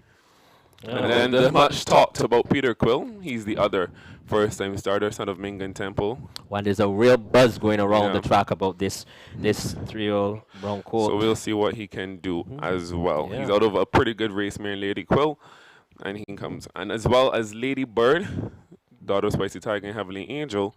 She was behind Whispering Angel. She was 5th on that day. She was elevated to 4th. She was a bit sporadic, but I think if she's improved some, she will be tough in here as well. And those are the market movers to say here in the Zouk Handicap, our Triple Crown winner of 2006. It's a loaded field. Yeah, they're all in, or Sean?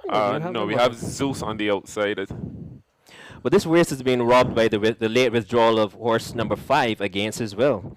Yeah, we missed first time started Juve as well. Yeah. There seemed to be some incidents pre-race in the saddling arena. Yeah, that's. I know I had against as well. Looked very good. Right. Zeus Really is had a another good good-looking son. His Yeah. older sister, Lady Diva, Lady won Diva. earlier today That's right. out of the Dam All Diva. He's given a bit of trouble to load. This is his second start. He did no running first time out, was well beaten behind Edelweiss, who will run later on the card. But the other 9 are loaded from the inside. Take it easy through Lady Bird. We're just waiting on Zeus. We'll see how much patience of the starter he can exhaust before he joins them or is taken away. We're a bit behind time as well. That's all I'm just saying. Yeah, This just a race. bit. We don't have our lights yet, so we can't waste the daylight. Indeed. And we'll see All in Time is another one that you can look at. He was on the board last time out, as there's a lot of manpower. Sorry, she was on the board last time. It's a filly. A lot of manpower behind Zeus. But if he's anything like his name, that will be futile. But he's coming forward. Herculean task. Yeah, to complete the field of 10. Yeah. See the other attendants leaving where they were holding their To come charges. to They come help. to assist. Yeah. As So British Airways makes its way into Grantley Adams International Airport. Wow. It's fantastic. So Zeus is really reluctant to come forward. Again, these other inexperienced animals are showing great maturity. No one is acting up as they wait for their rival. He goes in.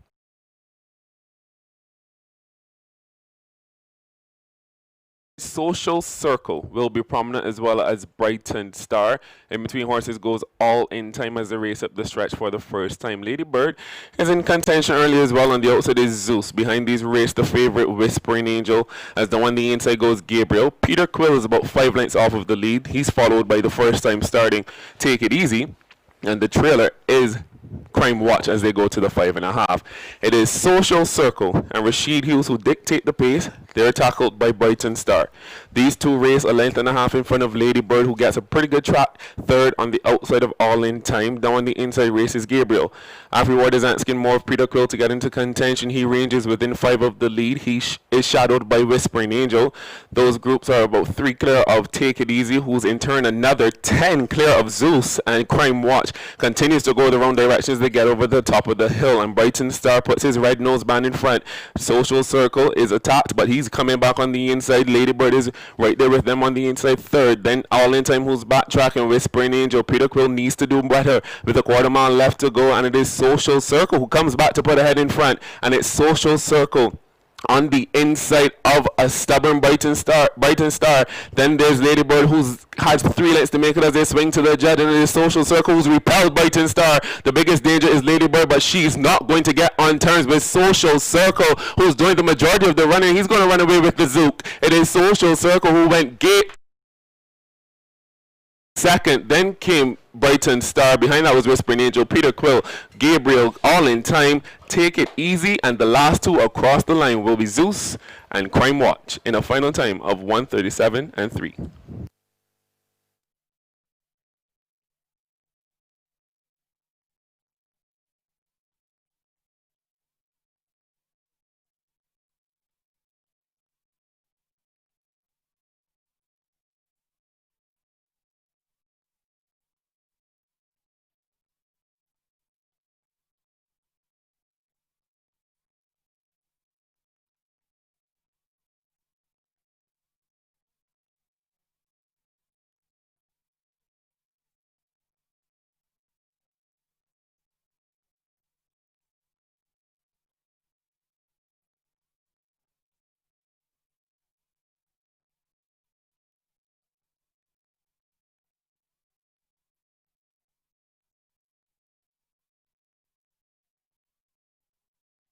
Wait for their rival. He goes in, and away they go.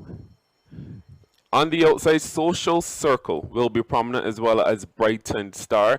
In between horses goes All In Time as they race up the stretch for the first time. Lady Bird is in contention early as well. On the outside is Zeus. Behind these race the favorite Whispering Angel. As the one on the inside goes Gabriel. Peter Quill is about 5 lengths off of the lead. He's followed by the first time starting Take It Easy. And the trailer is Crime Watch as they go to the 5.5. It is Social Circle and Rashid Hughes who dictate the pace. They're tackled by Brighton Star. These two race a length and a half in front of Lady Bird, who gets a pretty good track third on the outside of All In Time. Down on the inside races Gabriel. Afterward is asking more of Peter Quill to get into contention. He ranges within 5 of the lead. He is shadowed by Whispering Angel. Those groups are about 3 clear of Take It Easy, who's in turn another 10 clear of Zeus, and Crime Watch continues to go the wrong direction as they get over the top of the hill, and Brighton Star puts his red nose band in front.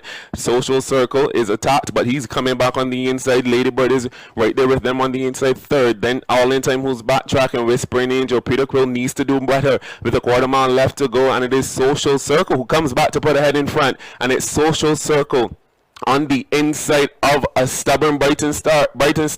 Then there's Ladybird, who has 3 lengths to make it as they swing to the jet, and it is Social Circle who's repelled Brighton Star. The biggest danger is Ladybird, but she's not going to get on terms with Social Circle, who's doing the majority of the running. He's going to run away with the Zook. It is Social Circle who went gate to wire. Ladybird ran on well to be second. Then came Brighton Star. Behind that was Whispering Angel, Peter Quill, Gabriel, All In Time, Take It Easy, and the last 2 across the line will be Zeus. But he's coming back on the inside. Ladybird is right there with them on the inside third. Then All In Time, who's backtracking. Whispering Angel. Peter Quill needs to do better with a quarter mile left to go, and it is Social Circle who comes back to put a head in front, and it's Social Circle on the inside of a stubborn Brighton Star. Then there's Ladybird, who has 3 lengths to make it as they swing to the jet, and it is Social Circle who's repelled Brighton Star. The biggest danger is Ladybird, but she's not going to get on terms with Social Circle, who's doing the majority of the running. He's going to run away with the Zook. It is Social Circle who went gate to wire. Ladybird ran on well to be second. Then came Brighton Star. Behind that was Whispering Angel, Peter Quill, Gabriel, All In Time, Take It Easy, and the last 2 across the line will be Zeus and Crime Watch. In a final time of 1:37, he goes in, and where they go. On the outside, Social Circle will be prominent as well as Brighton. Rival, he goes in, and where they go. On the outside, Social Circle will be prominent as well as Brighton Star. In between horses goes All In Time as the race. Rival, he goes in,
fit with this group. On my second line, I'll take number 4, Quality Star. He's the opposite of Go Frankie. We know what we're going to get. He's had 5 times the starts of Go Frankie. So he's a year older. He's been competitive at this 1,570-meter trip. He's got Rashid Hughes. The blinkers go on, so that shows. Sorry, the blinkers stay on, which means he's probably going to continue to show the pace that we have grown so accustomed from Quality Star. He falls on my second line. I'll take number 8, Mr. US, who took forever and a day to break his maiden, but he's been able to do it. And if you look at his past performances, he is one of the most consistent horses in this field, if not the most consistent. So I'm going to take him here with 124 pounds. On my fourth line, I'll take number 17, Tiger's Nest. Another son on the card out of Guinea's winner, Amanyara. Ricky Walker is aboard 122 pounds. Another one who would have been seeming to round into form before we were involuntarily brought to an abrupt end at the end of March, the beginning of March, where he had a win and a third in his last 2 starts. He cuts back here to 1,570 meters after marathon trips at 9 and 11 furlongs respectively, and I'll take number 17, Tiger's Nest. And on my fifth line, as this is the purpose of the high five, I'll take the first reserve who just got into the field, Secret Mission. Earlier today, Beckles and Andrew Nunes teamed up for these connections to land a bomber with Queen of Fittins early on the card. So I'm going to take Secret Mission because she's another one that fits well in this field. So 2, 4, 8, 17, and 5. Good luck, and join us back for the first feature.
Studios, we are ready for you at the Garrison Savannah for race number 6.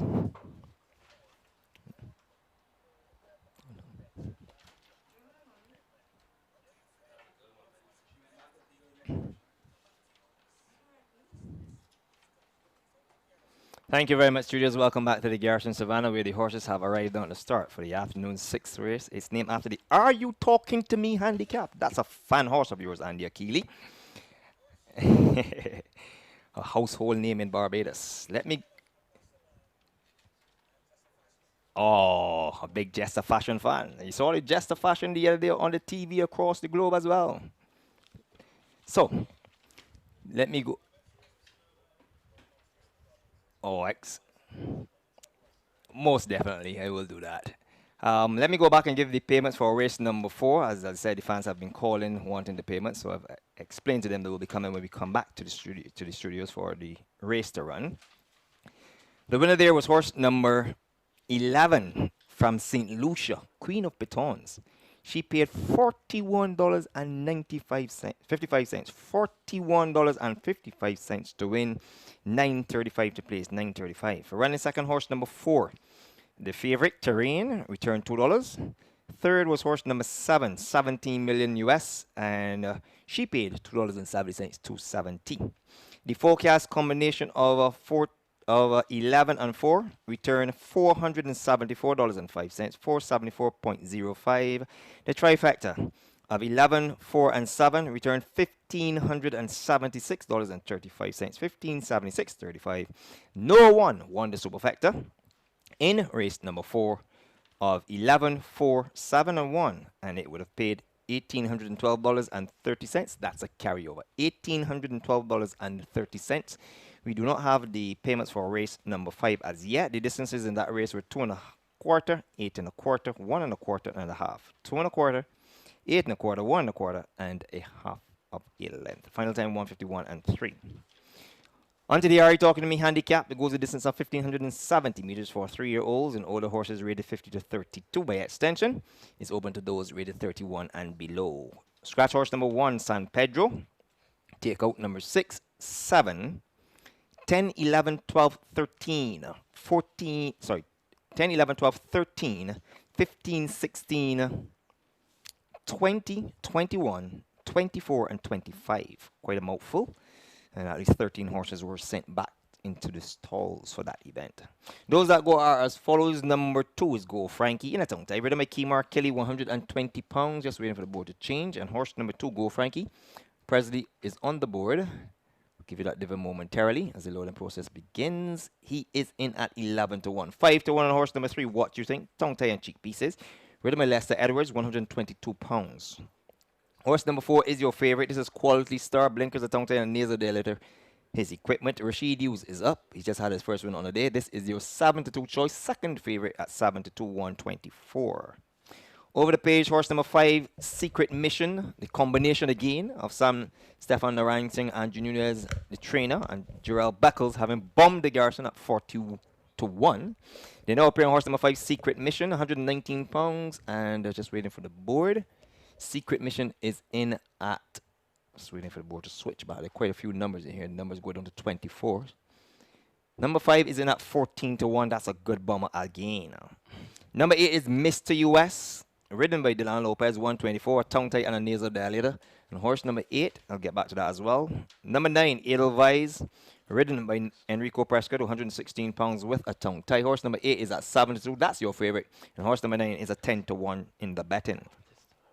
Over the page, horse number 14, those who like money, pay as you go. A visor and a nasal dilator for equipment. Deshaun Bino is up 116 pounds, and horse number 14 is presently shown on the board as it switches now at 33 to 1. Horse number 17, Tiger's Nest, is well considered in the betting and at 9 to 2. Rhythm Ricky Walcott, 122 pounds, blinkers and the tongue tie, his equipment. Horse number 18, Preacher Boy, races for Hope Feast Stables. Rashad Knight is aboard 121 pounds, and Preacher Boy is a 10 to 1 chance in the betting. Over the page, and this is now the 4th page I'm on. Horse number 19 is Gold Star, one of 13 runners on the card for Mr. RJ. Hasn't had any success as yet. Will he have it here? Number 19 is in at 19 to 1, so pound for pound, number for number. Half reward is aboard 123. Horse number 22 is Mischief Maker. Beginning to sound like lotto numbers now. Ready by Eric Daniel, 120 pounds with a tongue tie on. And she is in at 5 to 1. That's a good bet. 16 to 1 on Ultimate. And this is an even better bet if you like numbers. Ready by Raheem Torp, 120 pounds is the weight on the outside drawn horse. Number 23, Ultimate, in at 23 to 1. So this will be a perfect birthday gift spot. I don't know if you are aware, but the part over here in Caleb Gibson and Chandler Jones. If you was to pick a birthday man, who would you pick? Chandler Jones. Chandler Jones, yes. The legend turns 80 tomorrow in grand style, so I want to wish him advanced birthday greetings. Fantastic. And there'd be no better way for him to welcome that milestone with a win here with Ultimate.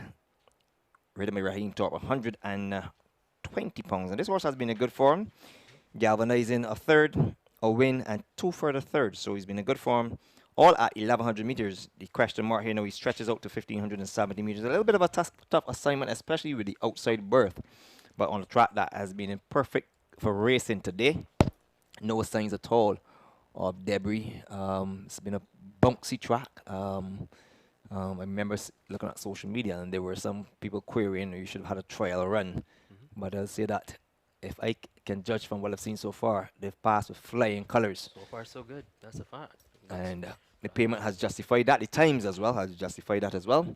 And we look forward to this race. And of course, right after this is what you call the rematch or the top 4 of the 5 finishers in this year's Sandy Lane Barbados Gold Cup. So that should be a cracker jacker. But to this event, where the loading process is going very, very smoothly along. From the top, Go Frankie makes a return to racing, having not raced since the 1st of August 2019. So he comes back and off an injury. Might be best left alone at this stage, especially given the fact that the track is good to fast. What you think is another one that would appreciate a little bit of gift. And if I think anything, Barry Bishop and Naz Issa has proven to be a lethal combination today. They won race 2 with Lady Diva. They were second in race 1 with Queen Justina. And they think good of what you think in this shot here, 122 pounds. And must have a shot despite the fact the track is a little bit on the hard side in at 5 to 1. 7 to 2, no favoritism. To horse number 4, Quality Star. And this is one of the front runners in the race. I think this is where he will likely want to win the race from on the front end. But you can expect the likes of Preacher Boy for company for sure. Trying to see if there's anyone that will else that will probably want to contest the lead. Probably Ultimate. And some says Ultimate. And I think that if that gets to the front, then that could be a good front running position as well to be in. So Quality Star is in at 7 to 2. 13 to 1 on horse number 5, Secret Mission. I have some time for this one. Busher has wheeled her back into racing. And she went off as a winner. And the loading process taking pretty long now. So some reason for the delay. And as I said, went off as a winner, having not raced since the 20th of July 2019. And prior to that, she was 2nd, 4th, 3rd before that win. So she comes back in a good form. And as I said, Gerald Beckles has done the business at 40 to 1.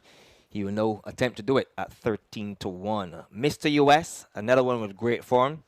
2 seconds, a win, and 3 consecutive thirds. So for Stephen Allen Madu, who are viewing the streaming for sure, they'll be hoping that they can have a change of luck here with Mr. US and continue their good showing since he's taken up residency and having horses here in Barbados. He's done exceptionally well. 2 Gold Cup winners, of course, with Dorset, and we've also seen some offspring of Dorset on the ground. They're looking exceptional, and congratulations to all concerned.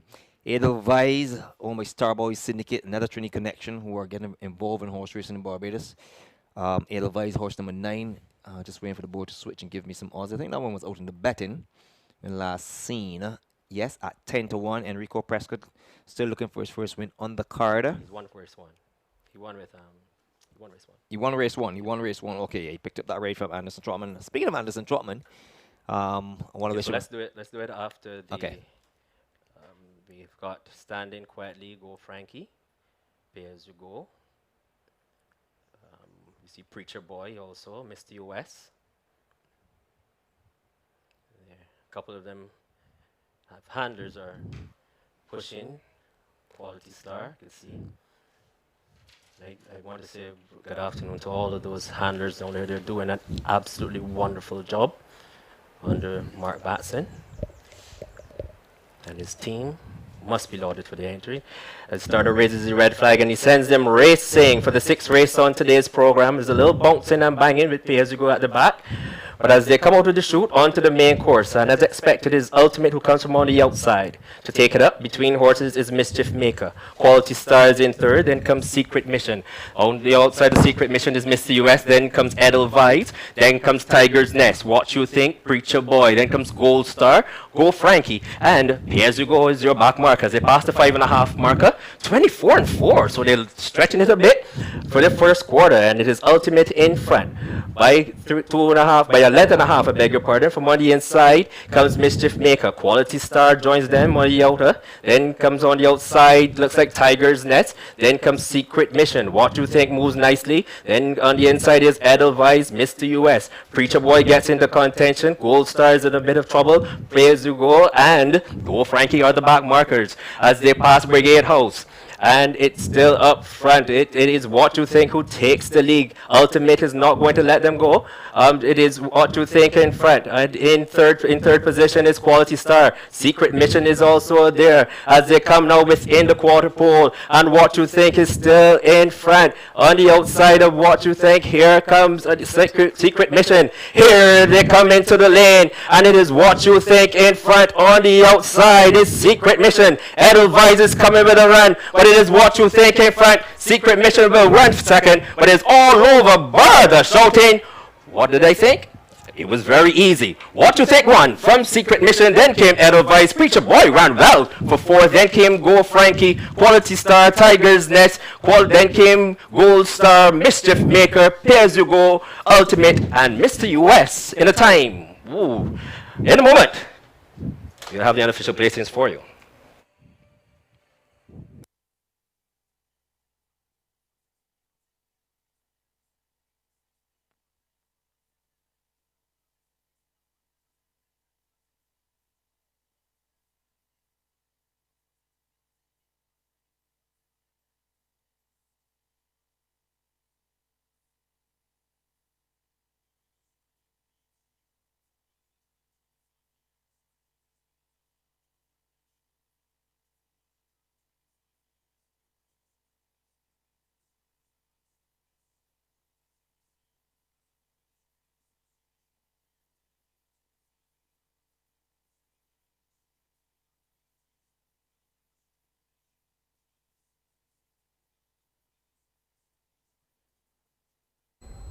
Must be loaded for the entry. The starter raises his red flag and he sends them racing for the sixth race on today's program. There's a little bouncing and banging with Pay As You Go at the back. But as they come out of the chute onto the main course, and as expected is Ultimate who comes from on the outside. To take it up between horses is Mischief Maker. Quality Stars in third, then comes Secret Mission. On the outside of Secret Mission is Mr. US, then comes Edelweiss, then comes Tiger's Nest. What You Think, Preacher Boy, then comes Gold Star, Go Frankie, and Pay As You Go is your back marker. As they pass the 5.5 marker, 24-4, so they're stretching it a bit for the first quarter, and it is Ultimate in front. By 2.5, by a length and a half, I beg your pardon. From on the inside comes Mischief Maker. Quality Star joins them on the outer. Then comes on the outside, looks like Tiger's Nest. Then comes Secret Mission. What You Think moves nicely. Then on the inside is Edelweiss, Mr. US. Preacher Boy gets into contention. Gold Star is in a bit of trouble. Pay As You Go and Go Frankie are the back markers as they pass Brigade House.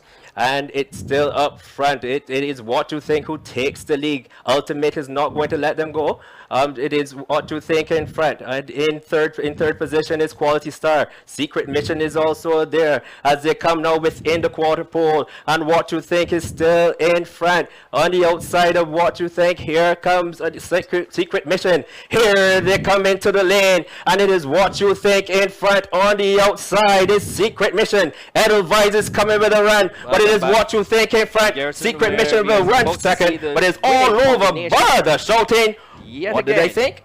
It was very easy. What you think one from Secret Mission, then came Edelweiss, Preacher Boy ran well for 4, then came Go Frankie, Quality Start, and beautifully winning by Lester playing Mice Edwards. I could say, Lyndon, this is one.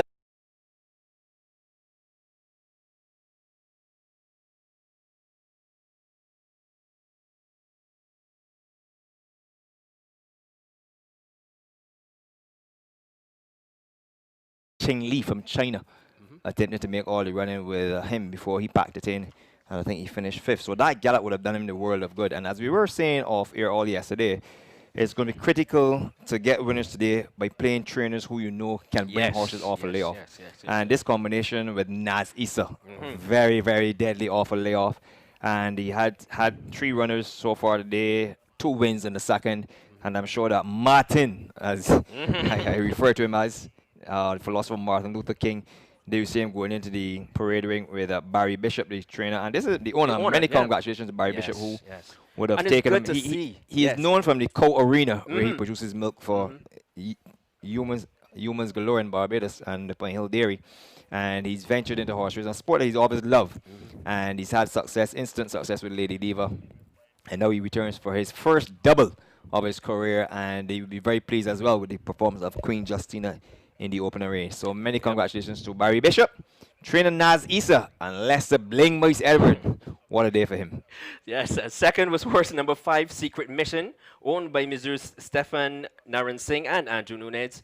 Trained by Andrew Nunez, Jarrell Beckles, 119 pounds. I think this one ran an excellent race. Just needed the race. Haven't not raced since, I think, June last year. But as I said, July last year, went off with good form. Came to have a shot at a 2-furlong pole, but just round of preparation. And Busher, another one who, in my books, is very capable of bringing horses off the layoff. So this run doesn't surprise me at all. Third was horse number 9, Edelweiss, owned by Starboy Syndicate, trained by Robert Pierce. Enrico Prescott, 116. Decent run to back up the fact that this one, she would have finished 3rd. She would have won her 2nd start, and then disappointed badly last time, finishing 7th behind Semper Fi and Roof. And bided her time, allowed to bide her time by jockey Enrico Prescott. Came to have a chance, but by that time, the winner had flown the coop. So too had the 2nd place horse. But a good performance here by Edelweiss. I'm sure that going further, that trainer Robert Pierce should be looking to good things from her. Fourth was horse number 18, Preacher Boy. Would have beaten a similar company a while back. I think he lost that race in the Stewards room, if memory serves me correct. He failed the drug test back then on the 11th of May, really made all.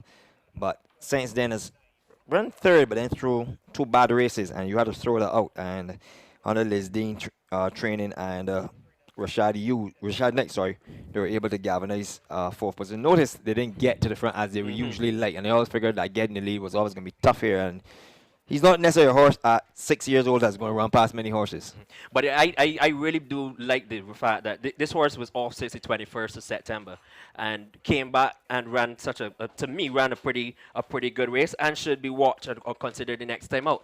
5th was horse number 2, Go Frankie, owned by Melrose Racing, trained by Robert Pierce. Key Mark Kelly, 120 pounds. Yes, another horse that needed the run, having not raced since the 1st of August 2019. So obviously definitely needed the run. And added to that, the fact that the track is on the firm side, which is not really his liking, I think it's a great creditable performance to round out the high 5. So it'll be interesting to see what the high 5 pays. And the results on the board: 3, 5, 9, 8. 18 and 2. 3, 5, 9, 18 and 2.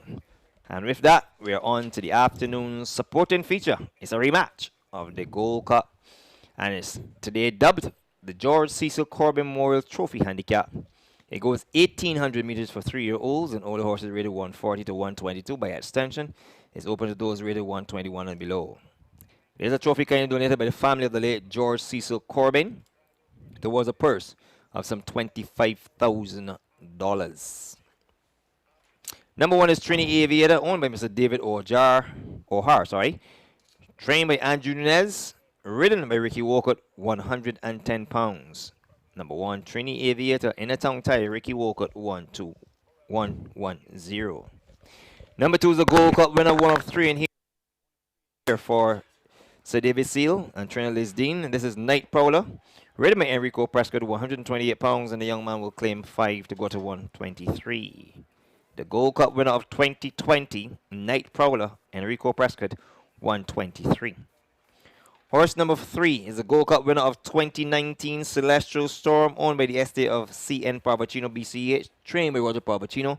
Ridden by Delano Lopez, 125, and he will claim 3 with Tongue Tie. Number 3, Celestial Storm, Delano Lopez, 125 minus 3.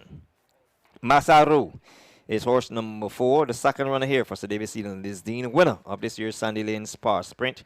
Rashid Hughes retains the ride, 114 pounds. Number 4, Masaru. Rashid Hughes, 114. An interesting entrance here is horse number 5, Butterfly, owned by Mrs. Gay Smith, trained by Edward Walcott Jr., ridden by Kemar Kelly, 110 pounds. Number 5, Butterfly, Kemar Kelly, 110 minus 7, tongue tie and cheek pieces. And she brings the interest of this race, having finished second in this year's Tanglewood Stakes and trophy won by Gandalf. Number 6 is Refire, owned by Martin and Daniel Reisman, trained by Richard Dean. Blinkers and a nasal dilator. Eric Daniel is aboard, 110, he will claim 5. Number 6, Refire. Eric Daniel, 110 minus 5. Number 7, Debonair David, ridden by Demario Bino, 110 pounds. And this is the third runner for Liz Dean and Sir David Seal, the owner. Number 7, Debonair David, Demario Bino, 110. And also at that weight is horse number 8, Rising Star, third in this year's Gold Cup. Blinkers and the tongue-tied equipment, owned by Legends of Racing, trained by Eddie Bell, 110 minus 5. Number 8, Rising Star, Lester Edwards, 110 minus 5. And that's the field for, if you call it, a mini Gold Cup rematch, or, in effect, the George Cecil Corbin Memorial Trophy Handicap over 1,800 meters. To take you back to the unofficial results, where we don't have any time, the time is now being posted on the board. The final time for that race is 1:36 and 4. 1:36 and 4. The winner was horse number 3, What You Think. Second horse number 5, Secret Mission. Third horse number 9, Edelweiss. Fourth horse number 18, and that is Preacher Boy. And round out the high 5 is horse number 2, Go Frankie. Final time 1:36 and 4. Until 5 minutes before post time is back to your respective studios.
Welcome back to Banking on the Bet, where we move on to the supporting features, the George Cecil Corbin Memorial Trophy Handicap.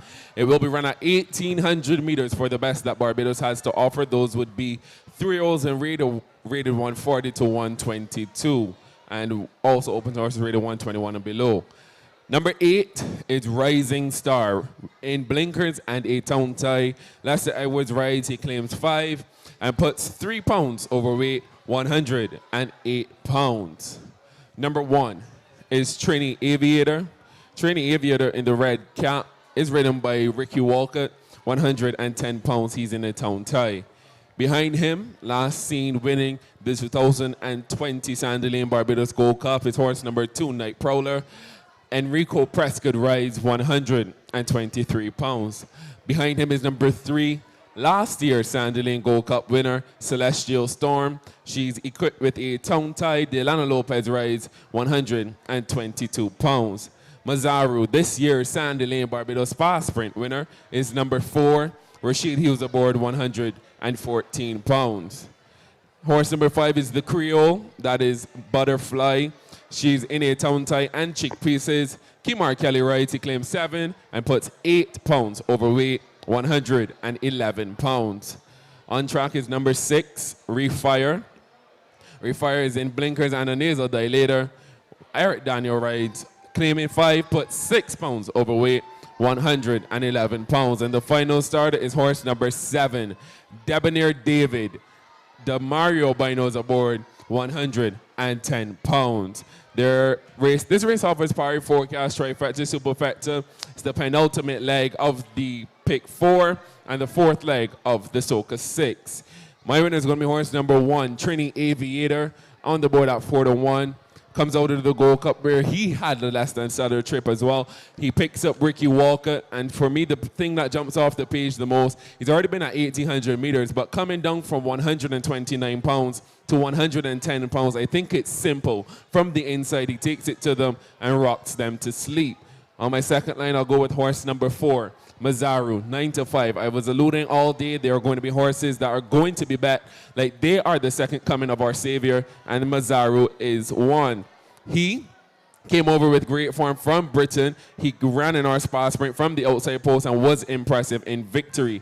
I remember when we congratulated Sir David Seal on the Gold Cup with Night Prowler, he was quick to change the conversation to that one that won the spa. And there's always going to be a whisper out for a horse of his caliber. He's going from 1,100 meters to 9 furlongs, which I don't think ultimately will be a problem. But doing it here for the first time, he's well handicapped at 114 pounds. A lot of things point in his direction to do it, but I'm going to go against him today.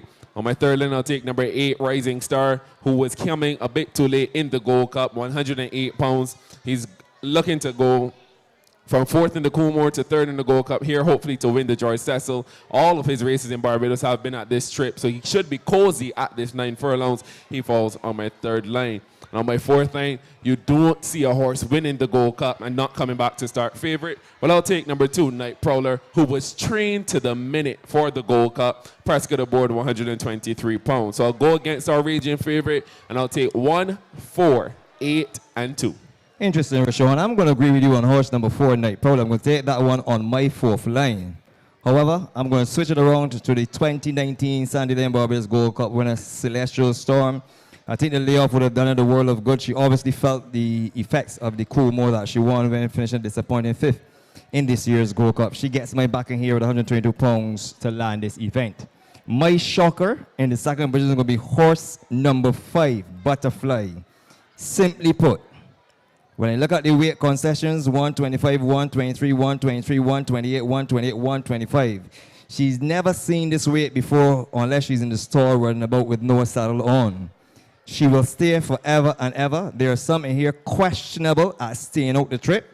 That's not a case with her. It's a question of class. But if she can take full use of this light impulse, I expect she to be around at the finish and slug it out even for the victory if my top pick, Celestial Storm, fails. She falls on my second line. On my third line, this one finished like a train. The fastest finishing horse in the Gold Cup this year. Rising Star comes in here. The light impulse of 108 pounds. This must be extremely deadly for this one. On Gold Cup, they had a little bit of cut. Doesn't get that today, but this lightning post of 108 pounds. Leicester, Bling Moise Edwards is red hot. Eddie Bell, long overdue a A-class victory with his name down. And I think this has to be his time. Looks a little bit nervous, but I'm sure those nerves will disappear momentarily when this horse comes flying in the end. 3-5, 8-2 for me in the supporting feature, the George Cecil Corbin Memorial Trophy Handicap. Good luck and join us for the feature race. Up next.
Studios, we are ready for you at the Garrison Savannah.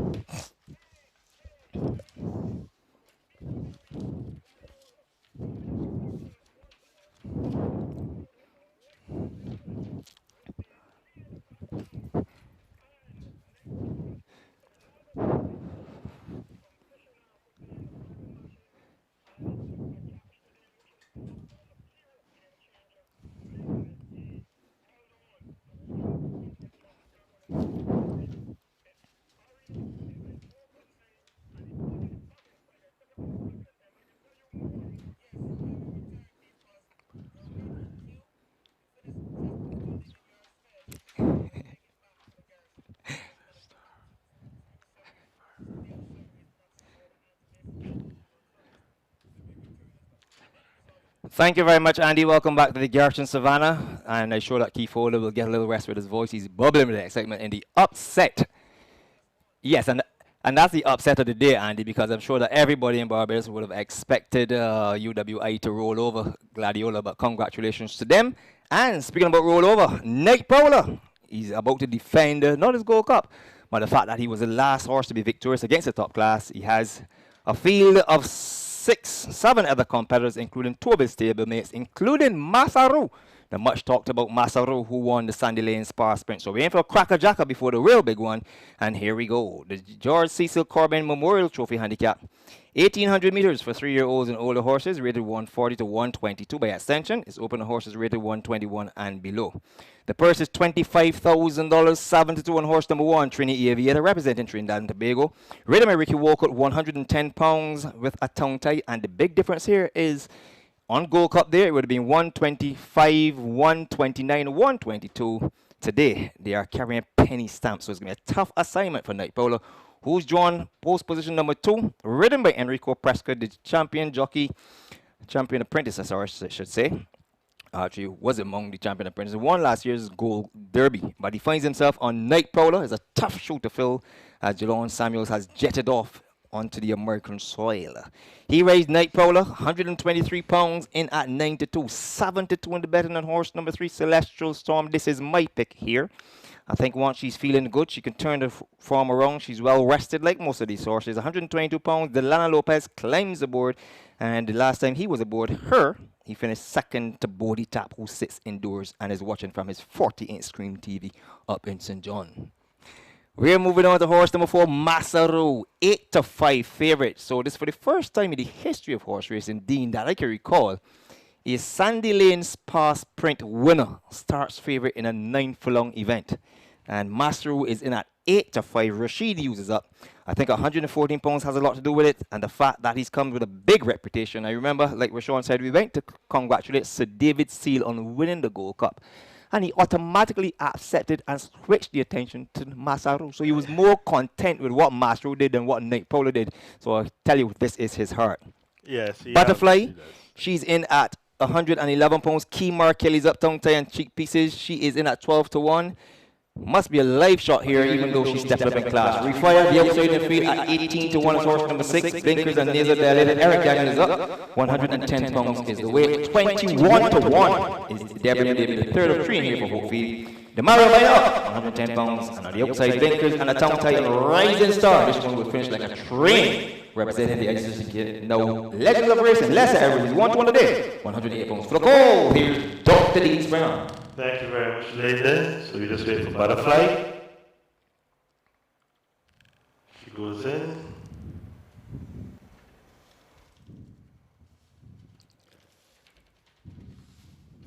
Just waiting for someone to settle.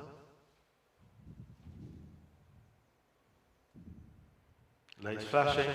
Racing absolutely level beginning. And who's going to pick up the early running? I can see Masters walk through there smartly. On the inside, Trini Aviator wants to lead. So it's Trini Aviator who's going to grab the lead from Masro. They've already opened up a bit of daylight to Debonair David at the black cap. On the inside is Refer White Jacket. Towards the outside is Rising Star. On the inside is Night Prowler, this year's Gold Cup winner. Last year's Gold Cup winner, Celestial Storm, is next, and Butterfly is the trailer.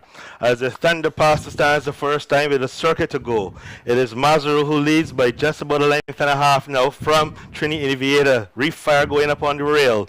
Then on the inside is Night Prowler. To his outside stablemate, Debonair David. Celestial Storm is next. Then Rising Star and Butterfly is the back marker. The opening quarter, 25 and 2 half and 49 and 3. And Masaru continues to lead, being hounded on the outside by Trini Aviator. Refire in a nice stalking position goes next. Then there's Debonair David, a length back before we get to Night Prowler. Celestial Storm is hard ridden. Rising Star improves nicely on the outside. Butterfly yet to make a as they go past the starting point. They've just got 3 furlongs to run, and the leader is Masaru, being hounded all the while by Trini Aviator, and on the outside here comes Debonair David, sticking his head in front. So it's now Debonair David who puts his head in front now of on the inside Masaru. On the inside, one falling away very quickly is Trini Aviator. Night Prowler is coming at his run. Celestial Storm has found her best ride, but she's got 5 lengths to make up and just over a furlong to do it. And there inside the final furlong they come. Night Prowler has come to the front. On the outside, Celestial Storm trying to close, but Night Prowler is going to romp home. She's going to get home. Is in now quite comfortably. Very close to second between on the inside Masaru and on the outside Celestial Storm. Rounding out the top 4 was Debonair David, and the winner stopped the clock in 150 and 3. In a moment, we'll be back with a recap for you.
Lights flashing. Racing absolutely level beginning.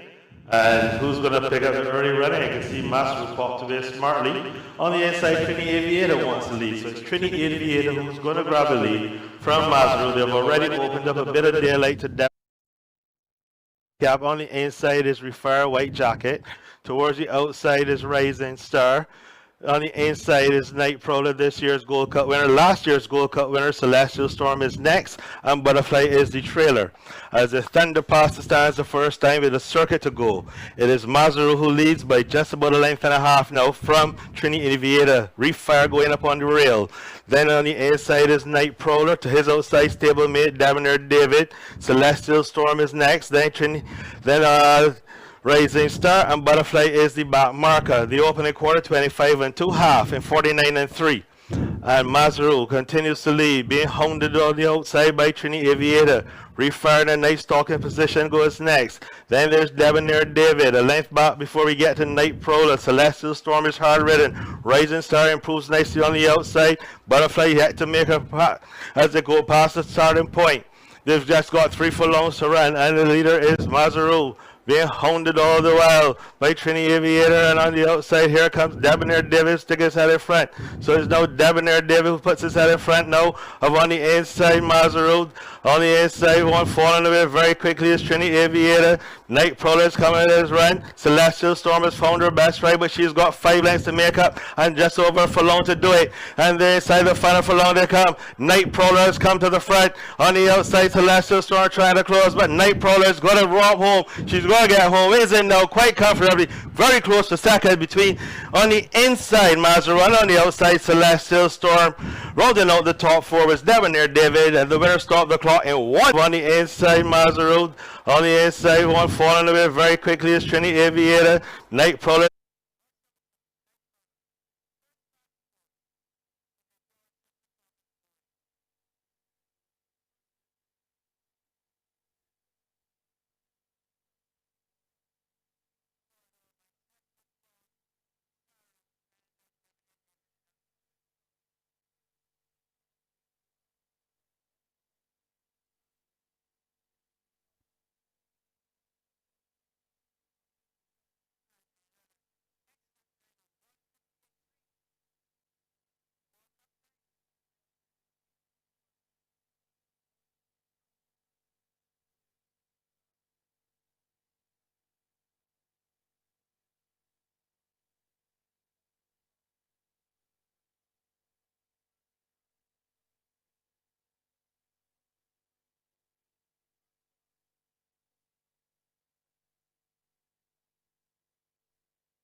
Welcome back to the Garrison Savannah. Well, the Gold Cup winner this year defeats the Gold Cup winner from last year. But it just shows you that there are clearly the 2 best horses at the distance in Barbados right now. I don't think there's much to choose between them. I think on any given day, depending on the weights, who's trained better, but kudos to all concerned. As we look down, we see Night Prowler being led back in. And he really did perform admirably. It's 8-year-old Chestnut Gelding by Giant's Causeway out of Mary's Folly. Owned by Sir David Seal and trained by Elizabeth Dean. And being led in by, see, Janine Fields doing the leading as he heads up. She lets him go to the winner's circle. But a very good performance. You cannot take anything away from him. And second past the post was horse number 3, Celestial Storm, the mount of Delano Lopez. Um, uh, Came from a long way back, man. Back to last, actually, with 3 furlongs to go. Rallied through the stretch to grab second. Third finishing was horse number 4, Masaru, the mount of Rashid Hughes. Tried to make all the run in, but found himself wanting inside the last 100 meters or so. Well, rounding out the top 4, a good run came from Debonair David, the mount of Bino. He just stayed on for 4th. Of the others, Trini Aviator quickly folded with about a quarter mile to go. Butterfly really found that this class is above her. Refire, he ran his usual race. I don't think he is the most genuine type.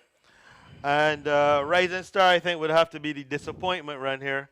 After his run in the Gold Cup, one thought it would have gone on from that run. But, you know, it's so hard to evaluate horses when you haven't had races for such a long time.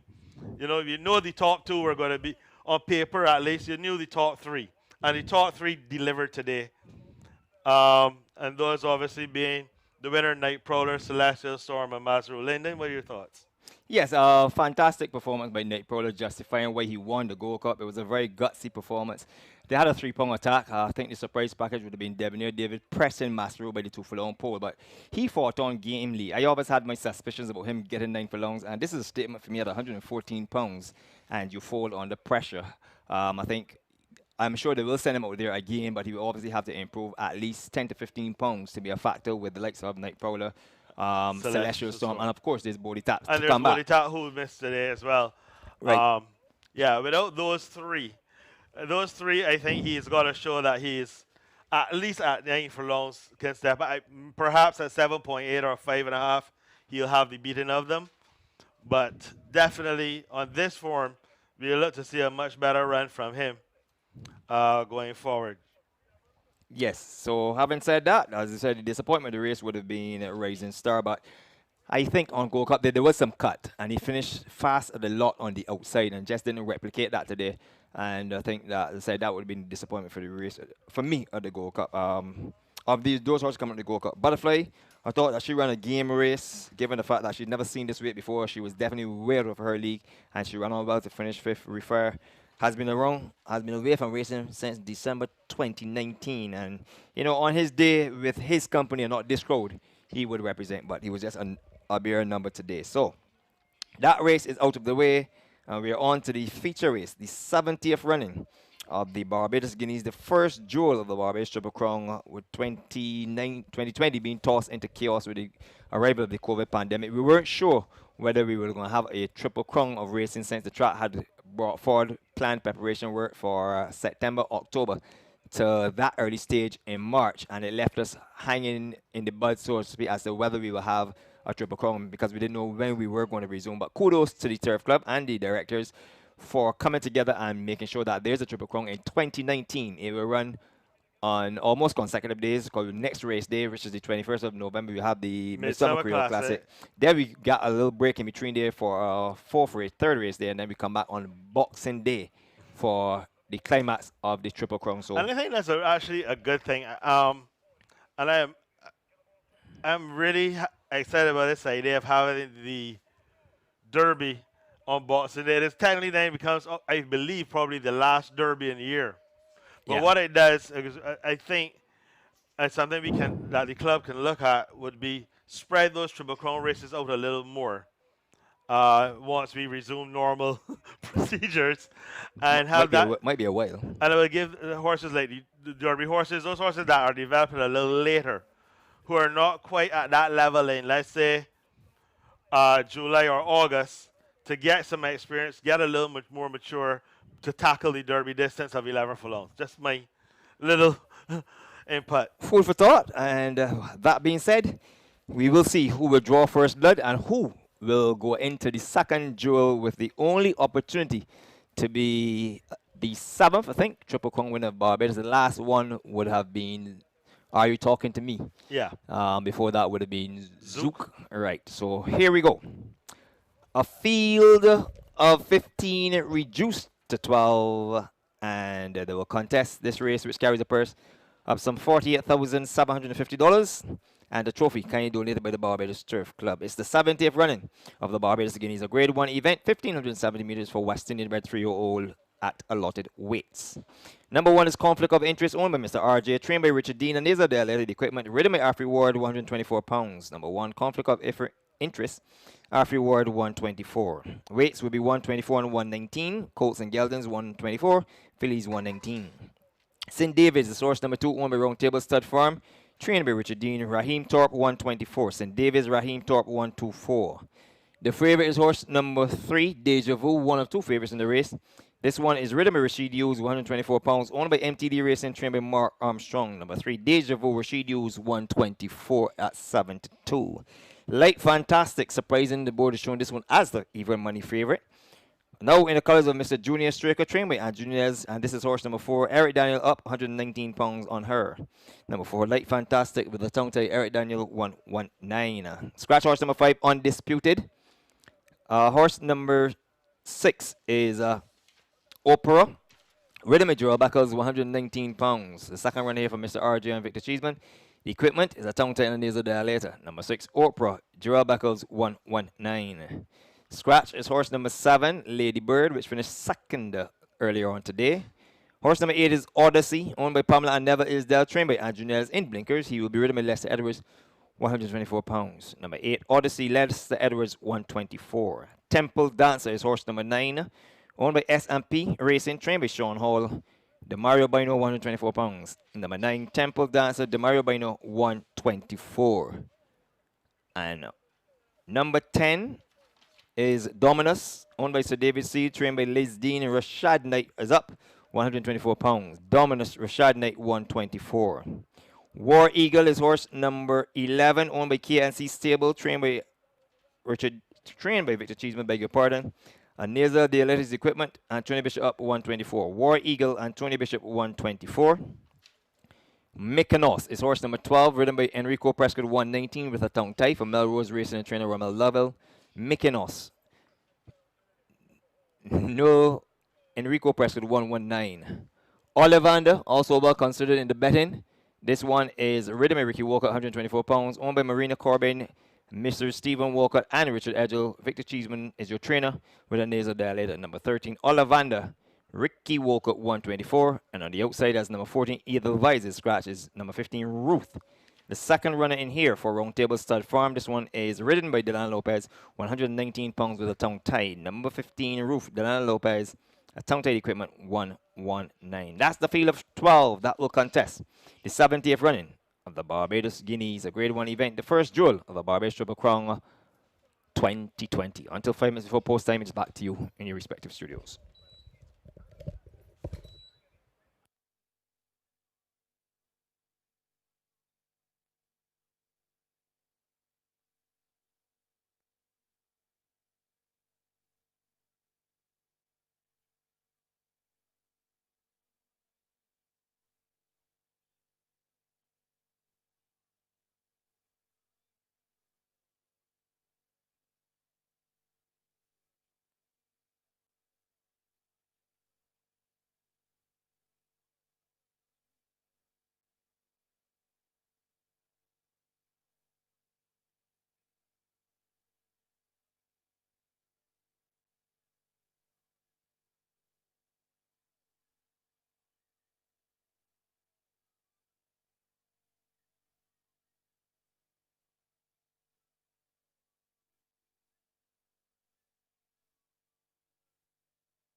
Welcome back to the program Banking on the Bet, where we're banking for a possibility of seeing a Triple Crown winner in 2020. The winner of this leg will march into the next two legs once fitness and health allows. It's the 70th running of the Barbados Guineas. It's a grade 1 event, 1,570 meters for West Indian about 3-year-olds at allotted weight. There's a trophy kind donated by the Barbados Turf Club. There was a purse that totals $48,750. There's no apprentice allowance. Number 1 is conflict of interest. Ridden by Afri Ward, 124 pounds. The equipment a nasal dilator. He's won 1 of 4 starts, supported with a second and a fourth. Number 2 is St. David's, 1 of 2 in here for Round Table Stud Farm. Ridden by Raheem Torp, 124 pounds. He's a winner of 1 of 7 starts, 1 second, and 3 fourths. Deja Vu is one well considered in the betting with the best form and the favorite at 3-2. This MTD Racing owned colt is ridden by Rashid Hughes, 124 pounds. He's a victor of 3, 1 second, 2/3 from 6 outings. Light Fantastic makes a return to racing, this time in the colors of Junior Straker. She's ridden by Eric Daniel at 119 pounds with a tongue tie. She's won 1 of 3 starts and finished 3rd on the other occasion that she was on the board. Over the page, horse number 6. This is a stablemate of conflict of interest. This is Oprah, a winner of 2 seconds, 2/3 in 9 outings. Ridden by Gerard Beckles, 119 pounds. The equipment a tongue tie and a nasal dilator. Horse number 8 is Odyssey. In blinkers, ridden by Lester Edwards, 124. 1 of 2 maidens in the race. However, he's galvanized a second, a third in 5 tries. The Mario Bino gets the leg of on horse number 9, the other maiden in the field. This is Temple Dancer. In blinkers, 124 pounds. From 4 starts, he's managed 2 fourths and 1 second. Rashad Knight stays on board horse number 10, Dominus, 124 pounds, a winner of 1, a third in 2 tries. Horse number 11 is War Eagle, unbeaten throughout his career. That victory came in August of 2019, has not been seen since. 124 pounds with Antonio Bishop up. The equipment is a nasal dilator. Flick the page, Mykonos is horse number 12. 1 win, 1 second from 4 starts. Enrico Prescott is up. He knows how to win classic races, having won last year's Derby. 119 pounds, and she is fitted with a tongue tie. Ollivander is the other one well considered in the betting. Ricky Walcott, 124 pounds. Nasal dilated equipment. A winner of 1 of 4 starts, supported with a second and a third. And on the outside, Ruth has won 2 races sprinting. She has 2 seconds and 2 fourths in 6 outings, so she doesn't know how to run off the board. We'll see how she goes, say, over 1,570 meters. That's the field for the 70th Barbados Guineas. This race offers Prairie Forecast Trifecta Superfecta. It's the 4th and final leg of the Pick 4, and it's the 5th leg of the Soca 6. I'm going to take horse number 13 as my winner. This is Ollivander, so I'm going to do like Rashawn and try to go against the favorite all day long. I think only 2 favorites has justified so far, those being Lady Diva and Social Circle. This one is ridden by Ricky Walcott, 124 pounds, and together with Victor Walcott, they have been tried, tested, and proven. On my second line, I'm going to take horse number 3, Deja Vu. Very hard to oppose this fella. He has the best form of the race, 3 wins, a second, and 2/3. Rashid uses up, 124 pounds. On my third line, I'm going to take horse number 1, Conflict of Interest. Ridden by Afri Ward, 124. The speed of the race, one of the speedsters in the race, and if he can hold out, should be around at the finish. And on my 4th line, I'm going to take horse number 9, Temple Dancer. I expect this one to come running towards the end. This one is on my 4th line with the Mario Biner up, 124. 13, 3, 1, and 9. Rashawn, what say you? So I'm going to continue the trend going against these favorites. You're going to really have to nitpick to go against Deja Vu. If you look at his record, he has been nothing less than stellar. but he's the son of Ashton Martin and Vanity Affair. For whatever reason, Ashton Martin's stranglehold of his 3-year-old crop ended in April at the Guineas. Vanity Affairs ended in March. And she was still consistent, but they were not as dominant as they were in the early stages. So that's what I'm going to do to go against Deja Vu. And I'm going to take horse number 13, Ollivander, looking to send the birthday boy Victor Cheeseman for his record-tying 6 Guineas win. Ollivander is by Janak out of Annabelle Jean. This pedigree should jump off the page. His older brother, Horse of the Year, Sirius Black, got good in his 3-year-old year in November.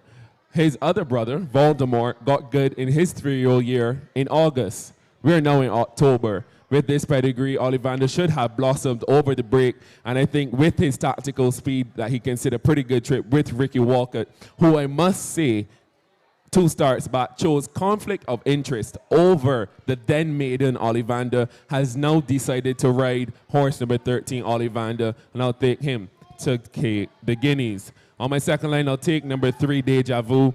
Rashid Hughes is about 124 pounds, really nothing to go against. If he comes back half the horse that he left, he will be tough. Number 15, Ruth, is on my third line. This is one that I have tremendous distance questions about, and I think that she's the one that is very, very honest. She's never been off the board, just has to be able to stay the 1570, but she belongs with this group. And the fourth line I'll take begrudgingly, number 11, War Eagle, Antonio Bishop, 124 pounds. Our champion trainer, Victor Cheeseman, is adamant to prove that this horse is a top-class animal. He's been away for over 400 days. It is next to impossible, very improbable, that he could come off of such a layoff after only being out at 1,100 meters to come in his second start 400-plus days later and land a classic. If he's to do it, he's in the very capable hands of Guineas winner Bishop and Victor Cheeseman, who, as I said, is looking to tie Chandler Jones for the most Guineas wins by any trainer, and he falls on my fourth line. So I'm going to go against the favorite yet again, 13, 3, 15, and 11. Good luck, and join us back for the finale.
Studios, we're ready for you at the Garrison Savannah. Andy, if you will permit me, I would just speak about the Hamilton Lashley Development Tournament as well. Not no, but when they come back for the last race. Continues on Sunday. So we're ready for the afternoon's feature race.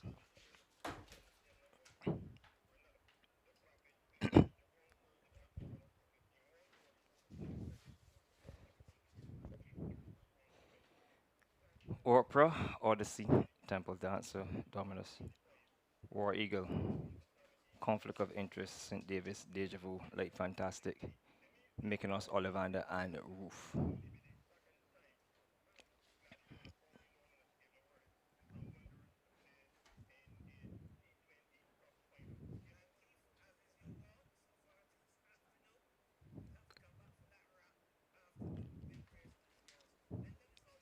Thank you very much, studios. Welcome back to the Garrison Savannah, where it's that time of the year where we have the first jewel of the Barbados Triple Crown. It's going to run in quick succession. This edition is the 70th running of the Barbados Guineas, a Grade 1 event over 1,570 meters for West Indian bred 3-year-olds. There's a trophy kind donated by the Barbados Turf Club towards a purse of $48,750. There's no apprentice allowance in this race. I am doubling up by myself at the moment, hence the reason. Horse number 1 is Conflict of Interest, Rhythm Half Reward, £124 with a nasal dilator in at 8-1. The board changes. We have 62-1 long shot and St. Davis, one of 2 in here for Round Table Stud Farm. Rhythm Raheem Torp, £124. In at horse number 3, Deja Vu is your 9-5 favorite. This one is Rhythm Rashid Hughes, £124. Light Fantastic, horse number 4, appears in the colors of Junior Straker for the first time and is in the betting at 6-1. Eric Daniel is up £119 with a tongue tie. Number 6, Opera, ridden by Gerald Beckers, £119, a stablemate of Conflict of Interest. And horse number 6 is offering $20 to every dollar in the betting. Her equipment is a tongue tie and a nasal dilator. Number 7 is a non-starter. Horse number 8 is Odyssey, another long shot in here, in at, just waiting for the board to change. Odyssey, horse number 8 is in at 35-1. Lester Edwards, he's already won 2 races on the day. £124 with blinkers. Temple Dancer, one of 2 maidens, is in here. Horse number 9, presently on the board at 27-1 in blinkers. Rhythm by Demara Bino, 124. Dominus, horse number 10, looks to end a 35-year drought. Saints Hopefield Stables has won this race. And he comes in here under Rashad Knight, £124. Horse number 10, and he's offering $15 to every single dollar you can afford. Horse number 11 is War Eagle. For those of you at Wanderers, where Wanderers have been successful, I'm sure that you will hope that Craig Braffett, the part owner of War Eagle, will be successful. His horse is unbeaten. It goes here in the feature race. £124 with Antonio Bishop up. A nasal dilator is his equipment. And horse number 11 is offering, I can tell you now as the board changes momentarily, just waiting for it to switch, 9-2. So well considered in the betting. And this will be a good going away gift to New Zealand for Craig Brathwaite. Horse number 12 is Mykonos. In a tongue tie, she is ridden by Enrico Prescott, £119, and she is in at 20-1. Horse number 13, and this is my pick, Ollivander, ridden by Ricky Walcott, £124, in at 7-2 in the betting. The equipment is a nasal dilator. Scratch horse number 14, Edelweiss. This one finished 3rd earlier on. And horse number 15 on the outside is Roof, in at 10-1. A little bit of a surprise at 10-1, this one. £119. And Roof, in her last 2 appearances at this trip, has galvanized 2 4th place efforts behind Light Fantastic and Deja Vu. So that's the feel for the afternoon's first jewel of the Barbados Triple Crown 2020. Of course, will be rocked like the world by the COVID-19 pandemic. And as I said, kudos to the Barbados Turf Club for getting this race going, getting this series going when it was up in arms, whether we would have had the Triple Crown races or not. I'm going to take a quick dive back to races 7 and 8 to give you the payments for race number 8. Just let me double check here. I'm sure I have it somewhere around here, but if I don't see it, then it means I will have to delay that payment for you. And just checking. Race number 7 and 8 as the loading process is about to begin. And you know that the fans have been calling for the payments. And as promised, we would give them when we come back. But I'm not seeing them at the moment, so you'll have to bear with me for the last race for the payments of races 6, 7, and 8. We promise and we deliver on our promise. So let me focus on the feature race. Beg your pardon. And just going to put the glasses on them as we've been blessed with the sun just about to set to the right of the Hilton Hotel. And just looking down the stretch, we have a nice crowd in attendance. And still walking around is Deja Vu. 2 in here in green, 2 in here in yellow. The same colors round table represented by St. David's. I expect this one to come from all the way up. If I could go by name, it might be coming from as far as Christchurch, because he's not a speed horse, so he'll probably be coming from down in the back. And this table-mate Roof, on the other hand, has shown good speed. I would expect her to be on the front end. The other pair here will be Conflict of Interest, and I would expect that he will be on toward one up in the mist early with Afri Ward on the inside. This table-mate Oprah was also a front runner, but questions as to whether she will see out this trip. I'm going to pick them off one by one and then get to the more fancied in the end. Of the other long shots, Odyssey has not really done anything to recommend him, but he goes here looking to cause an upset. Third of 8 at 1570, second of 12 at 1570. He's traveled 1,800 meters, so he's had the extended trip, and he also rounded out his performance with a fifth of 12 over 1,570 meters. So no doubt by Jeanette out of Grace Chapel that he will stay the trip. I suspect if I'm to go by the dam, I suspect that he would want a little bit of gift and does not get that on a perfect trip here today. It reminds me of the red carpet when you roll out the red carpet for the winner of a beauty contest, and we'll see who will be the winner here of this contest. And if Odyssey is to do it, I can tell you presently on the board, horse number 8, he would do it at 39 to 1.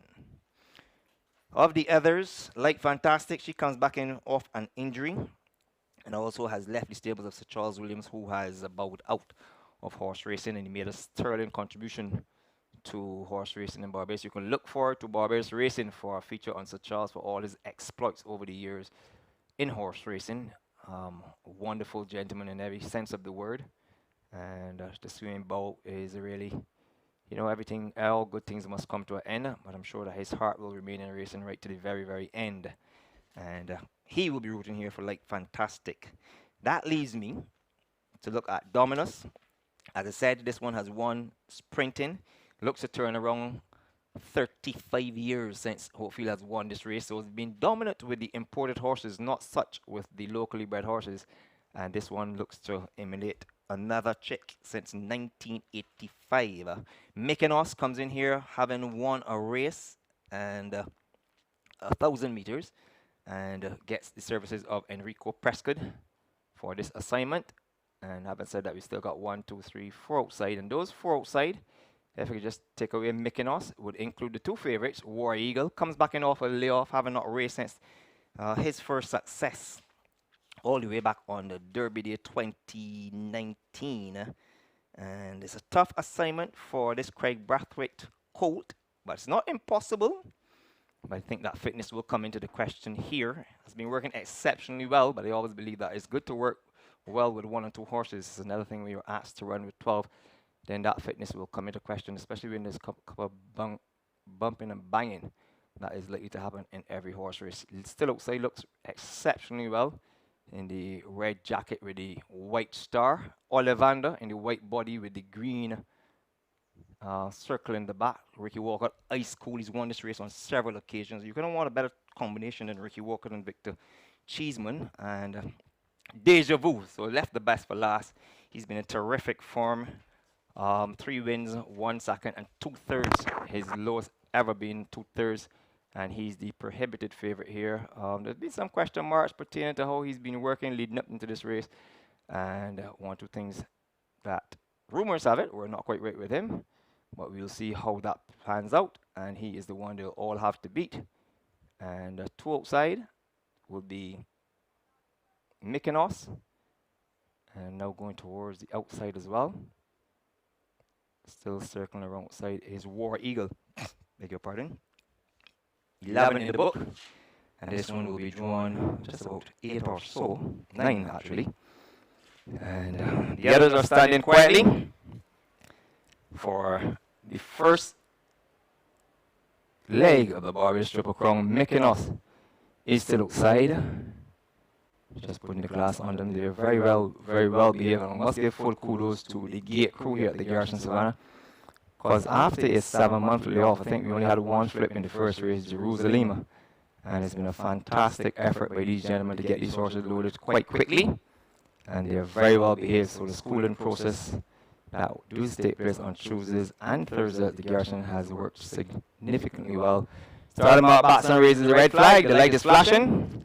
And the gates are open for the 70th round of the Barbados Guineas towards the outside roof. Shows prominently in between the horses Ollivander. Against the rail is the red nose band, black body, red sleeves of Dominus. So they thunder down the stretch for the first time, and it is Dominus who has the lead. On the inside, that one is conflict of interest drawn one towards the outside stablemate. Ollivander down along the rail looking for room. On the inside is Deja Vu. Behind that one is a roof. Against the rail comes the Junior Striker, owned like Fantastic. Then there is War Eagle. Behind War Eagle comes Mykonos, followed by Odyssey. Temple Dancer has 2 beaten, and those 2 will be none other than Oprah, and about 25 lengths behind the field. This one is going to have to come from St. David's Upper Price Church for sure. That's the back marker. They go down the back stretch, haven't done the quarter in 24-3, and the leader on the inside continues to be Dominus, looks good on the front end. Deja Vu sits in second position. On the outside is Conflict of Interest, traveling in third, 4th position. That one's Ollivander. War Eagles travels absolutely well. So too does Roof. Another 5 lengths back to one on the outside. Mykonos trying to get into it. Light Fantastic has a lot of work to do. The half mile in 48-1. They're over the top of the hill. They head back towards the quarter pole, and it continues to be Dominus looking to cause a major upset. But they begin to gang up on this one like gangbusters, and they swoop on led by Deja Vu towards the outside. The Peg Bracket on War Eagle. They turn forward, and there's War Eagle on the outside. Deja Vu lies between these two. War Eagle and Deja Vu. Deep straight, a tremendous straight. On the inside is Deja Vu towards the outside. War Eagle and Deja Vu. Deja Vu with the advantage. Deja Vu and War Eagle. Deja Vu holds on for the victory by a head from War Eagle. In third position is Ollivander. Then there is Roof runs a corker to finish 4, followed by on the inside Mykonos, Oprah. Conflict of Interest, Dominus beats 2 home, and those will be Light Fantastic, Temple Dancer, make it a third as St. Davis is now finishing, and they stop the clock on 1:36-1. In a moment, I'll have a recap for you.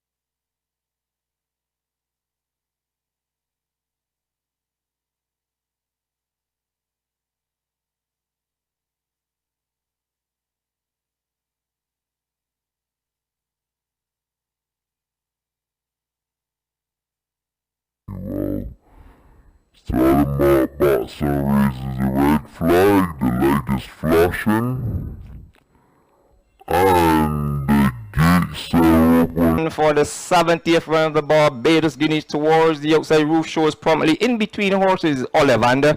Against the rail is the red nose band, black body, red sleeves of Dominus. So they thunder down the stretch for the first time, and it is Dominus who has the lead. On the inside, that one is Conflict of Interest drawn one towards the outside stablemate. Ollivander down along the rail looking for room. On the inside is Deja Vu. Behind that one is a Roof. Against the rail comes the Junior Striker, owned like Fantastic. Then there is War Eagle. Behind War Eagle comes Mykonos, followed by Odyssey. Temple Dancer has 2 beaten, and those 2 will be none other than Oprah, and about 25 lengths behind the field. This one is going to have to come from St. David's Upper Price Church for sure. That's the back marker.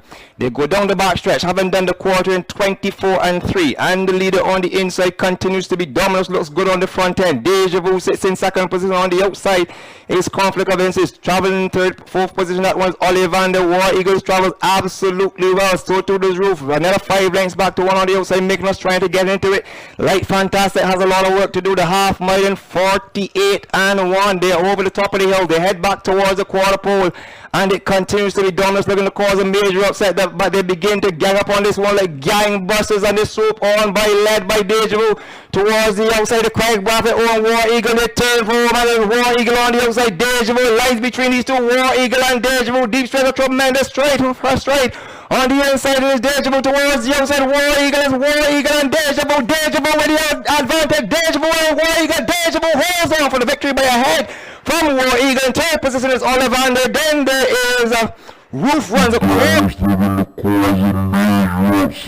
but they begin to gang up on this one like gangbusters, and this swoop on by led by Deja Vu towards the outside. The Craig Buffett on War Eagle. They turn for him, and there's War Eagle on the outside. Deja Vu lies between these two. War Eagle and Deja Vu. Deep straight, a tremendous straight. First straight. On the inside it is Deja Vu towards the outside. War Eagle and Deja Vu. Deja Vu with the advantage. Deja Vu and War Eagle. Deja Vu holds on for the victory by a head from War Eagle. In third position is Ollivander. Then there is Roof runs a corker to finish fourth, followed by on the inside Mykonos Oprah. Conflict of interest. Dominus beats two home. And starting mark Batson raises the red flag. The light is flashing. And Batson red flag. And red flag. The light is flashing. And the gates are open for the 70th round of the Barbados Guineas towards the outside. Roof shows promptly in between horses Ollivander. Against the rail is the red nose band, black body, red flag. The light is flashing. And the gates are open for the 70th round of the Barbados Guineas towards the outside. Roof shows promptly in between horses Ollivander. Against the rail is the red nose band, black body, red flag. The light is flashing. And the gates are open for the 70th round of the Barbados Guineas towards the outside. Roof shows promptly in between horses Ollivander. Against the rail is the red nose band, red flag. The light is flashing. And the gates are open for the 70th round of the Barbados. Has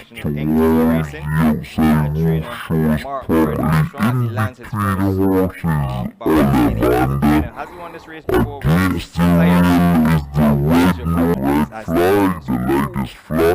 Different categories that he's delivered here, and very hard to go against him with his form. There was some questions said pertaining to how he was playing and so on, but he's put that matter to bed, and he holds on to a next victory over horse number 11. War 3, 11, 13, 15. 3, 11, 13, 15. The winner horse number 3, Deja Vu. Chestnut over Aston Martin on the right, owned by Eddie Racing. To victory by towards the outside stablemate Ollivander down along the rail looking for room. On the inside is Deja Vu. Behind that one is a Roof. Against the rail comes the Junior Striker on like fantastic. Then there is War Eagle. Behind War Eagle comes Mykonos, followed by Odyssey. Temple Dancer has 2 beaten, and those 2 will be none other than Oprah, and about 25 legs behind the field. This one is going to have to come from St. David's upper price stretch for sure. That's the back marker. They go down the back stretch, haven't done the quarter in 24 and 3, and the leader on the inside continues to be Dominus. Looks good on the front end. Deja Vu sits in second position. On the outside is Conflict of Interest traveling in third. Fourth position, that one's Ollivander. War Eagles travels absolutely well. So to this Roof, another 5 lengths back to one on the outside. Mykonos trying to get into it. Light Fantastic has a lot of work to do. The half mile in 48 and 1. They're over the top of the hill. They head back towards the quarter pole, and it continues to be Dominus looking to cause a major upset, but they begin to gang up on this one like gangbusters, and they swoop on by led by Deja Vu towards the outside. The Craig Buffett on War Eagle. They turn for him, and there's War Eagle on the outside. Deja Vu lies between these two. War Eagle and Deja Vu. Deep straight, a tremendous straight. First straight. On the inside it is Deja Vu towards the outside. War Eagle and Deja Vu. Deja Vu with the advantage. Deja Vu and War Eagle. Deja Vu holds on for the victory by a head from War Eagle. In third position is Ollivander. Then there is Roof runs a corker to finish fourth, followed by on the inside Mykonos Oprah.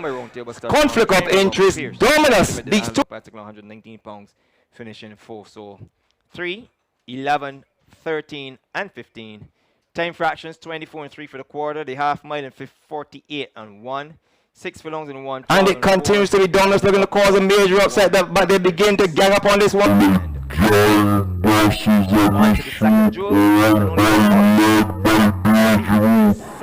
Towards the outside of Craig Buffett,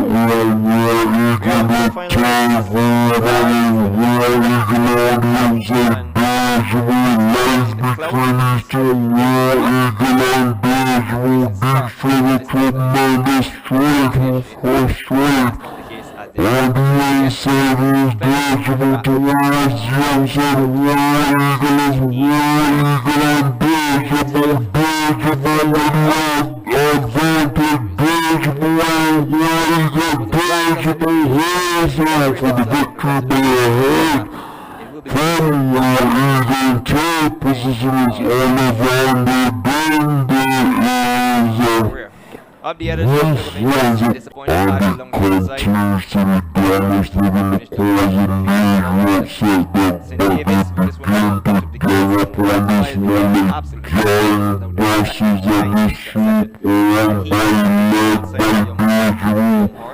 towards the outside of Craig Buffett, War Eagle with time, War Eagle on the outside, Benjamin lies between these two, War Eagle and Benjamin, big favorite tremendous strength, horse strength. On the inside is Benjamin towards the outside, War Eagle is War Eagle and Benjamin, advantage Benjamin, War Eagle, Benjamin, hands off for the victory by a head. From War Eagle, third position is Oliver Bender. War Eagle. Mykonos, race mid-pack, never threatened whatsoever. And Roof, as I said, was up on the pace early until that one backed out. So there you have the runner of the field.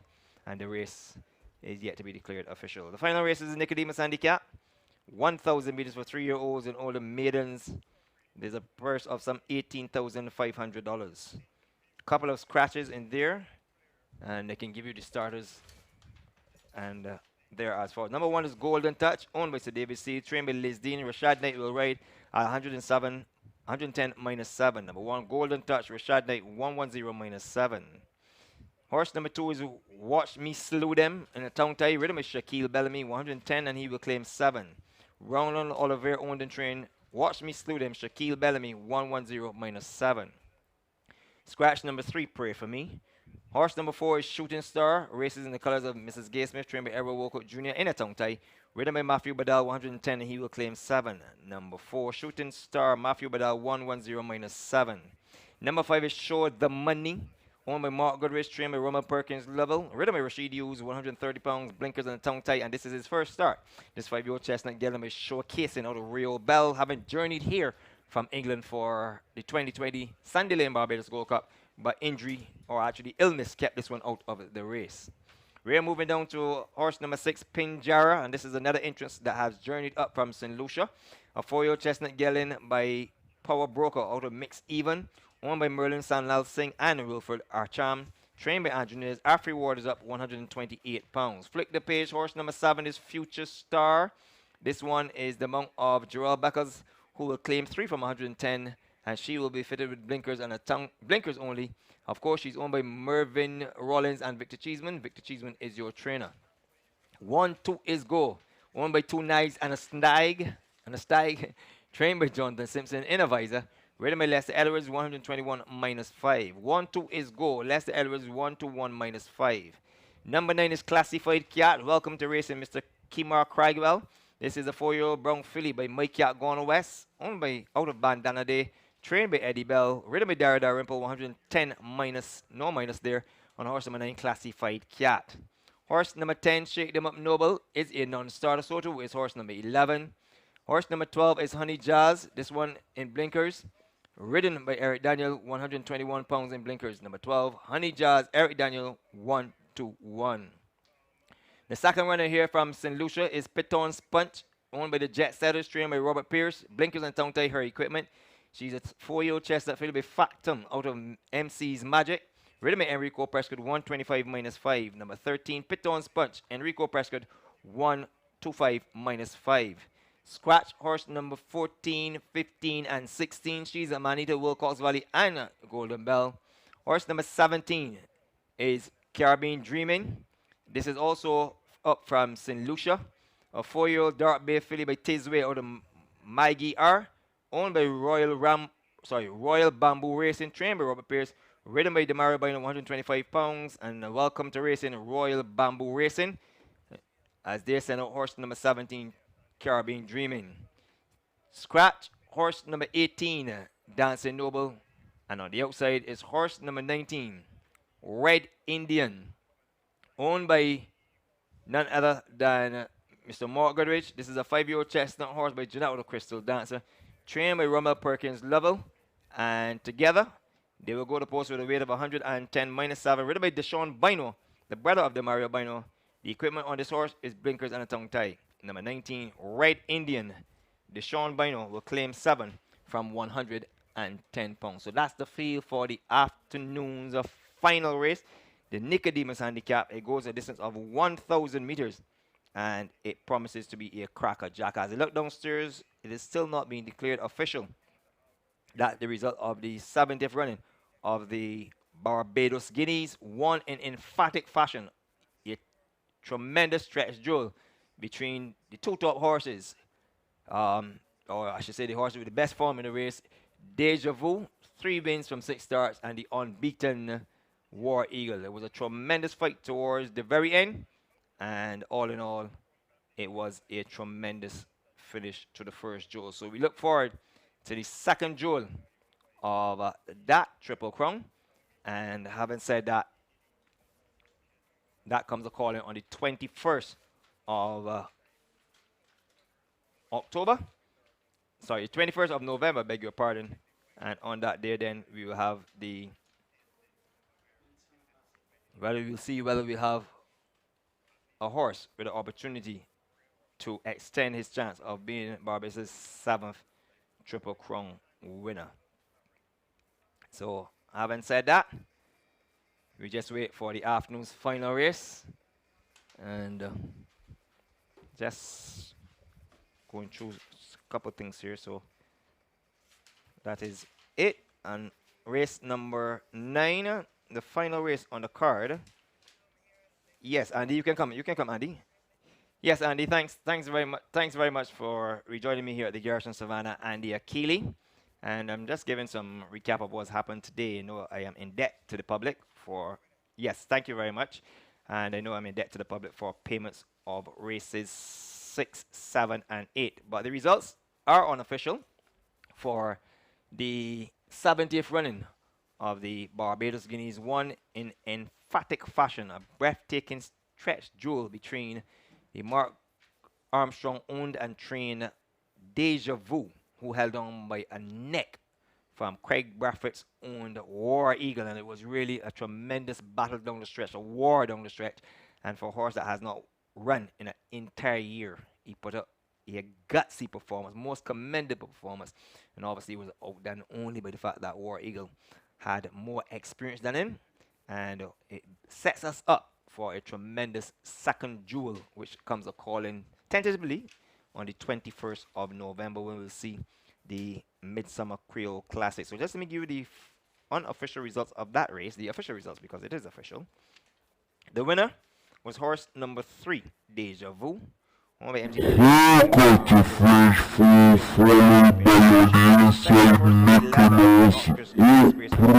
Eagle, you really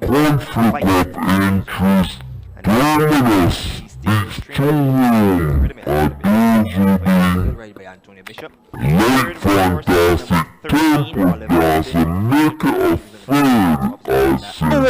those will be Light Fantastic, Temple Dancer, make it a third, as St. Davis is now finishing. They stop the clock in 1:36 and 1. In a moment, I have a recap for you.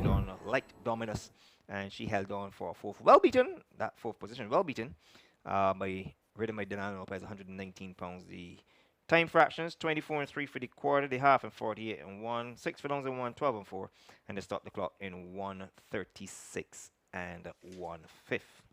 So as I wait for the horses to come to the parade ring, we have 1, 2, 3 already in the parade ring. It is getting dark. The lights aren't turned on. They haven't been wired. Red flag, the light is flashing. And the gates are open for the 70th run of the Barbados Guineas towards the outside roof. Shows prominently in between horses, Ollivander. Against the rail is the red nose band, black body, red sleeves of Dominus. So there's thunder down the stretch for the first time, and it is Dominus who has the lead. On the inside, that one is conflict of interest drawn one towards the outside stablemate. Ollivander down along the rail looking for room. On the inside is Deja Vu. Behind that one is a Roof Against the Rail comes the Junior Striker owned like Fantastic. Then there is War Eagle. Behind War Eagle comes Mickey Mouse, followed by Odyssey. Temple Dancer has 2 beaten, and those 2 will be none other than Oprah, and about 25 lengths behind the field. This one is going to have to come from St. David's up at Christchurch for sure. That's the back marker. They go down the back stretch, haven't done the quarter in 24-3, and the leader on the inside continues to be Dominus, looks good on the front end. Deja Vu sits in second position on the outside. His Conflict of Interest traveling in third, fourth position. That one's Ollivander. War Eagles travels absolutely well. So too does Roof. Another 5 lengths back to one on the outside, making us trying to get into it. Light Fantastic has a lot of work to do. The half mile in 48-1. They are over the top of the hill. They head back towards the quarter pole, and it continues to be Dominus looking to cause a major upset. But they begin to gang up on this one like gangbusters, and they swoop on led by Deja Vu towards the outside. The Craig Braffett on War Eagle. They turn for home, and then War Eagle on the outside. Deja Vu lies between these two. War Eagle and Deja Vu. Deep straight, a tremendous straight. On the inside is Deja Vu towards the outside. War Eagle is War Eagle and Deja Vu. Deja Vu with the advantage. Deja Vu and War Eagle. Deja Vu holds on for the victory by a head from War Eagle. In third position is Ollivander. Then there is Roof runs a corker to finish 4, followed by on the inside Mickey Mouse, Oprah. Conflict up from St. Lucia, a 4-year chestnut filly named out of Factum, sorry. Red flag, the light is flashing. And the gates are open for the 70th round of the Barbados Guineas towards the outside. Roof shows prominently in between horses Ollivander. Against the rail is the red nose band, black body, red sleeves of Dominus. So they thunder down the stretch for the first time, and it is Dominus who has the lead. On the inside, that one is Conflict of Interest drawn one towards the outside stablemate Ollivander. Down along the rail looking for room. On the inside is Deja Vu. Behind that one is a Roof Against the Rail comes the Junior Striker owned like Fantastic. Then there is War Eagle. Behind War Eagle comes Mickey Mouse, followed by Odyssey. Temple Dancer has 2 beaten, and those 2 will be none other than Oprah, and about 25 lengths behind the field. This one is going to have to come from St. David's up at Christchurch for sure. That's the back marker. They go down the back stretch, haven't done the quarter in 24-3, and the leader on the inside continues to be Dominus, looks good on the front end. Deja Vu sits in second position on the outside. His Conflict of Interest traveling in third, fourth position. That one's Ollivander. War Eagles travels absolutely well. So too does Roof. Another 5 lengths back to one on the outside, making us trying to get into it. Light Fantastic has a lot of work to do. The half mile in 48-1. They are over the top of the hill. They head back towards the quarter pole, and it continues to be Dominus looking to cause a major upset. But they begin to gang up on this one like gangbusters, and they swoop on led by Deja Vu towards the outside. The Craig Braffett on War Eagle. They turn for home, and then War Eagle on the outside. Deja Vu lies between these two. War Eagle and Deja Vu. Deep straight, a tremendous straight. On the inside is Deja Vu towards the outside. War Eagle is War Eagle and Deja Vu. Deja Vu with the advantage. Deja Vu and War Eagle. Deja Vu holds on for the victory by a head from War Eagle. In third position is Ollivander. Then there is Roof runs a corker to finish 4, followed by on the inside Mickey Mouse, Oprah. Conflict of Interest. Under 23, so it's the under 23 tournament that features 15 teams. Well, the action will switch from Map Hill, where it was played the first 2 rounds, but round 2 and 3 were rained out. And in an effort to get the tournament finished on time, they've switched tomorrow's games. Rounds 4 and 5 will now be played at Briar Hall. In effect, what they're doing, you're having a day-night fixture. So round 4 will play during the day. Round 5 will start during the day and will go into the night. So we're going to kill 2 birds with 1 stone. So I can tell you those games for tomorrow. Remember, it's at Briar Hall in Christchurch, just up on the highway after you pass Kendall Hill gas station. At 8:30, at 9 o'clock, sorry, Rhodes Village will meet HLF Tigers. That's Hamlin and Lashley Foundation Tigers. At 10:30, Rising Star will meet Hunters. At 12 noon, Elite will meet Wildy, and that's the first division side, Wildy. Isolation Cavaliers, where your son Andy is a prominent player. Young Thornhill. They will come up against Warwell Sixers, aside from UWI, who got a shocker today when Gladiola went by them easily, going over the top of the hill, like heading for home at 1:30. And the final game of round 4 will see Survivors come up against Pickwick at 3 p.m. Then in the nightcap, to make sure that these youngsters get home at a decent time, the games are scheduled for an hour apart. So the first game in round 5 will start at 4:30 in the afternoon, and that will see Barracudas of St. Catharines up against YMPC, 2 first division giants. You wouldn't want to miss it in the under 23s. At 5:30, St. Catharines, their second side, they have 2 sides in the competition, will be Queen's Park Boys. At 6:30, p.m. HLF Tigers, once again the Hamilton Lashley Foundation Tigers will meet Warriors Sixes in the 6:30 game. In the 7:30 p.m. game, Ultimate Warriors will meet Survivors, and then in the nightcap at approximately 8:30, the crescendo when Roach Village will come up against Sherlock Sharp on the other side from UWI at 8:30. So you can pack your picnic basket, pull up a chair, and Andy, for those of you who don't know Brett Hall, you will want to walk with a little sweater. That's a little chilly when the wind comes down off the Sheraton area and down through the bottom there by Kendall Hill and come down the highway. It's a little chilly at night, so for those night games, which would be round number 5, you would want to walk with your sweater. So inviting one and all to rounds 4 and 5, with the rounds 2 and 3 set to be replayed, and those information will be coming to you as time goes on. For those of you who need any information on that tournament, you can go to the Hamilton Lashley Development Foundation Facebook page. Andy, go ahead, Andy. Oh, and the crowd is a very, very good crowd, given the fact that usually we have some tourists in the stand.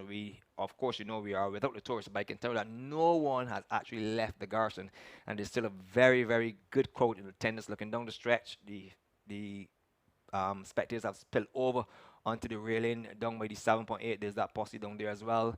The cars are on the infield. There's cars lying along the route that will take you up to the Spikestown route going into Oystons. Even over by the entrance where the horses will come out all morning to exercise, and right behind the parade ring. So it's been a fantastic crowd. It's grown as the afternoon has gone on, and really and truly, as I said, full kudos must go to the Barbados Turf Club, and of course those who were involved with the relaying of the strat. Andy, it's been picture perfect. You haven't seen a speck of dust all day, and it's really been a spectacle so far.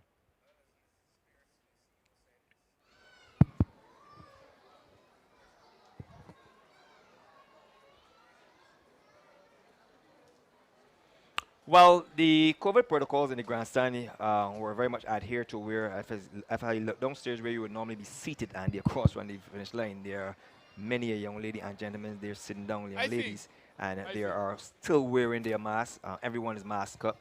When you come in, there is... Welcome back to Banking on the Bet, where we're on to the finale. It's race number 9. Rashawn, he's doing the program.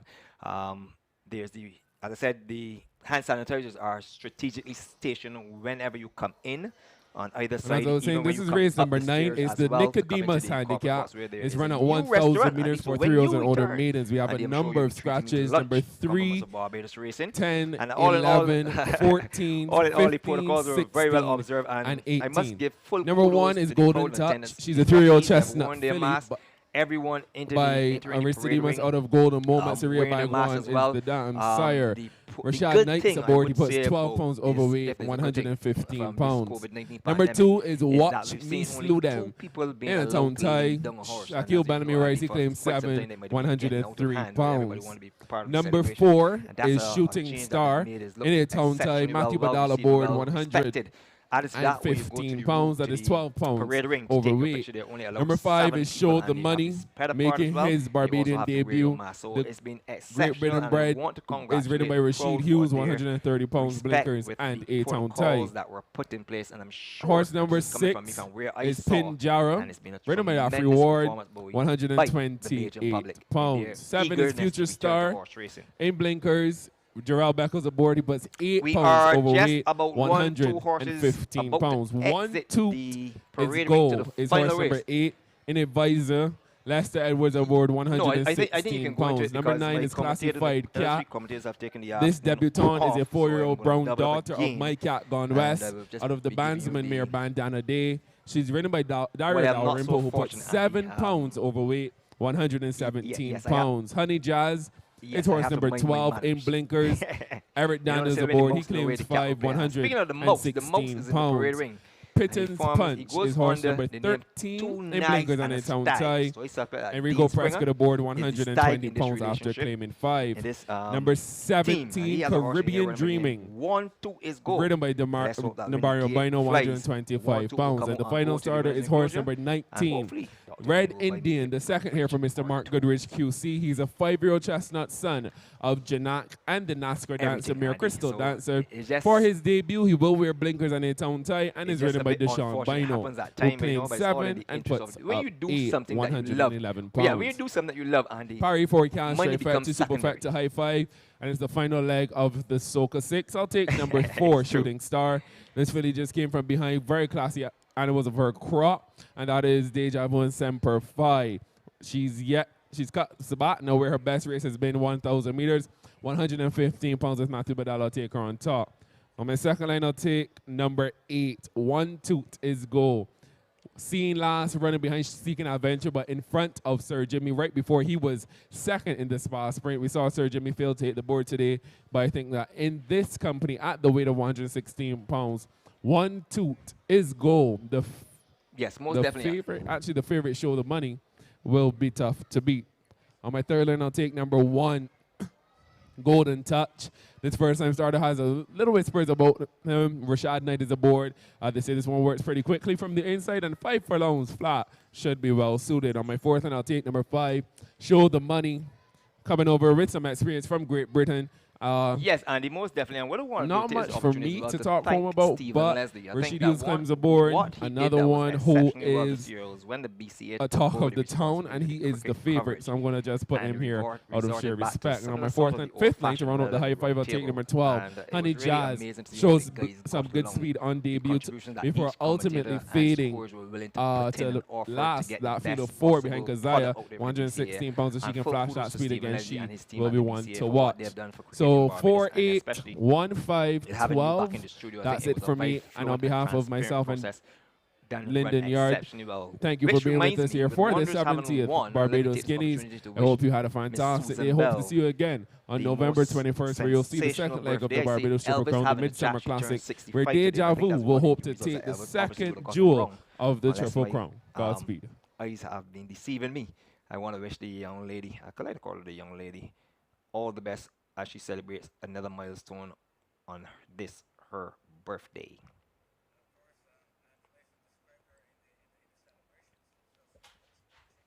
Oh, exceptional. And with Wanderers winning, Andy, of course, you know that will be even double more.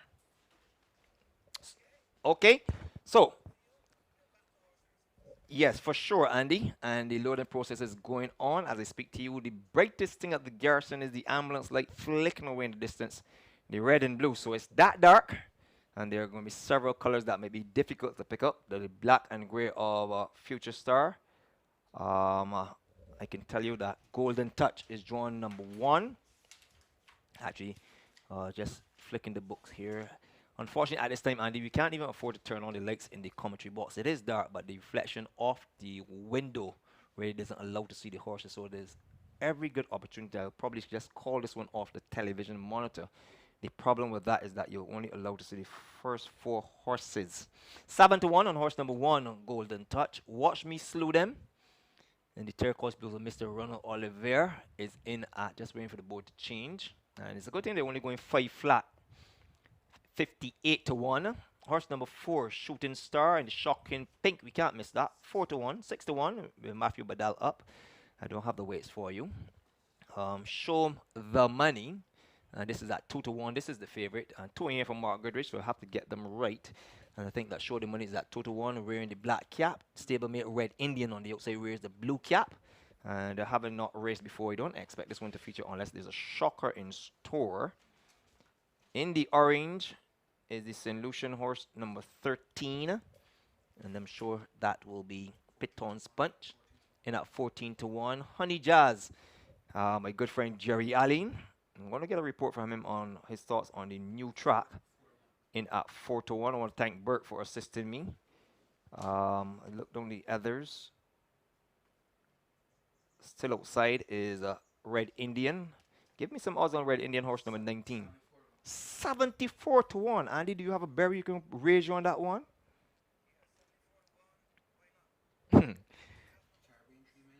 Most definitely, but you also can lose every little dollar you put down. Horse number 8. This is 1-2 is go. So I'm backing the boss horse at 5-2. 1-2 is go.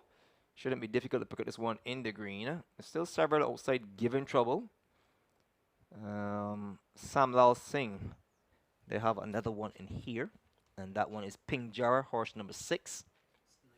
Is in at 9 to 1. Remember, they shocked the Garrison at 41 to 1. So, can he have a double? So, still quite a few outside. 1, 2, 3, 4. Golden Touch is still outside. Horse number 13. I just want to get the colors right. That is Piton Sponge in orange. So, that should not be difficult to pick up. In at 13 to 1. Future Star, if you can give me the odds on that one. Horse number 7 is in at 6 to 1. Might be difficult to pick up that one in the black and grey.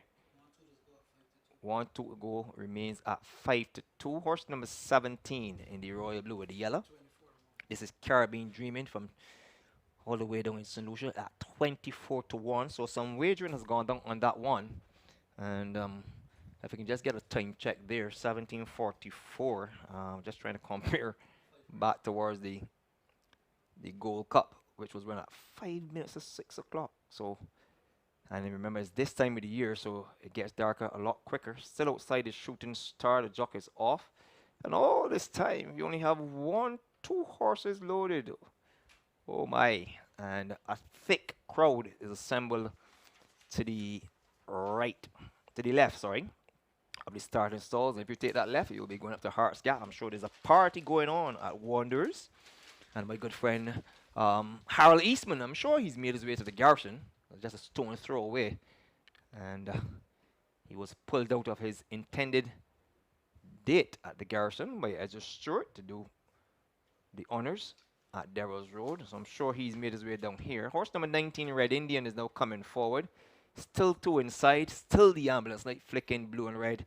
And that's the brightest thing on a dark day here at the Garrison Savannah.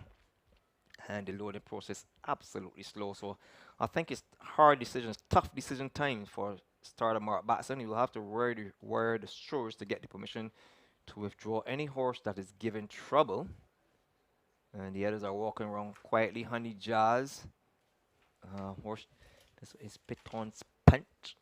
Yes, in the orange. Caribbean Dreaming is still outside. So too is Classified Cat. I haven't seen that. Let me look for that one. Horse number 9 making its debut. And Classified Cat, horse number 9 in the red cap, picked it up at 31 to 1. And mind you, this horse, Andy, believe it or not, is blind in the right eye. So there could be a dark night for him. He's blind in the right eye and he's going in the dark. And speaking of blind in the right eye, there's also a blind horse who will be running today at, is it today or tomorrow? The Triple Crown in Woodbine. Going for the Triple Crown. And every success. I'm wishing that connection. Something Dream. Can't remember at the moment. So good luck to the collections of Classified Cat, Kemar Craigbell. And still a wall of horses outside. So they loaded some from the outside. And 2 from the inside already loading. Shooting Star. Now being brought forward. They're trying with Future Star. The jockey has gone down off 1, 2 is go. And Future Star goes in. Now coming up is Showed the Money. And Piton's Punch standing quietly. I can see that one looks to be, is it Classified Cat or is it Pink Jar? Just trying to get it right. It is Classified Cat. Honey Jazz is still outside. One in yellow I'm not quite picking up. That is horse number 6. Horse number 6. Pink Jar. So Pink Jar wears the yellow. Piton's Punch goes in. And we've just got about 1, 2, 3, 4, 5 outside. Oh, huge field. And this is the norm once you get a break in racing and everybody wants to race. Remember, there was a race today where 13 horses were refused. So we could have easily had 10 races. And even in the feature race, the Guineas, we had another 5 horses that had to be turned back as well. So it all stands good for the future of racing, especially with the St. Lucian horses coming up. It is my understanding, some horses are supposed to travel from Trinidad as well. As Pink Jar comes forward. 1, 2, his goal is gone in. And we're down to the last 2. And I suspect this is Show the Money and Honey Jazz. So they are locked away And just waiting for the riders to climb aboard. The rider on shore the money standing behind the Iron Monster, and he will climb aboard now. That's the Rashid Hughes in the dark. And they're all in. The light's not flicking already away as yet. Only the ambulance light. Just waiting for the orange light to go to join the ambulance red and blue. And then the light flashing. And the gates are open. Golden Touch is the first to show from the inside. But 1-2 is go. Goes screaming by for lead. 1-2 is go. Has got at least 3 lengths clear. In second position on the inside, that one is Golden Touch moving up in between horses. We'll go to the television, which is showing Future Star towards the outside. That one is Honey Jazz as they continue over the top of the hill. It is absolutely a sea of grey. On the inside, it continues to be 1-2 is go.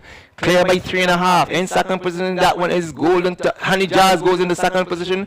On the inside, that one is Show the Money travels absolutely well. The back, the one traveling in fourth position, that one is Golden Touch is backing out as they come towards the corner on the outside.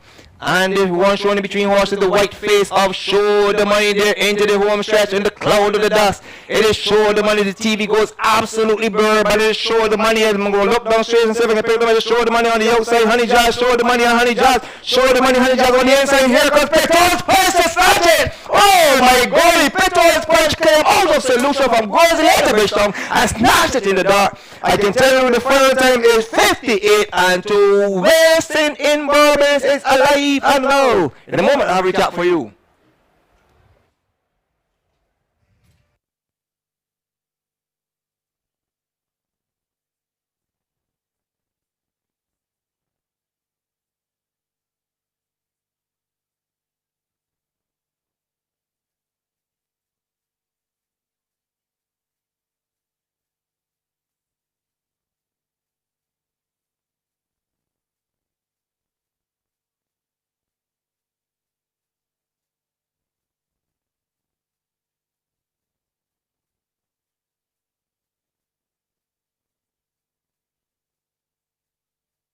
The ambulance light.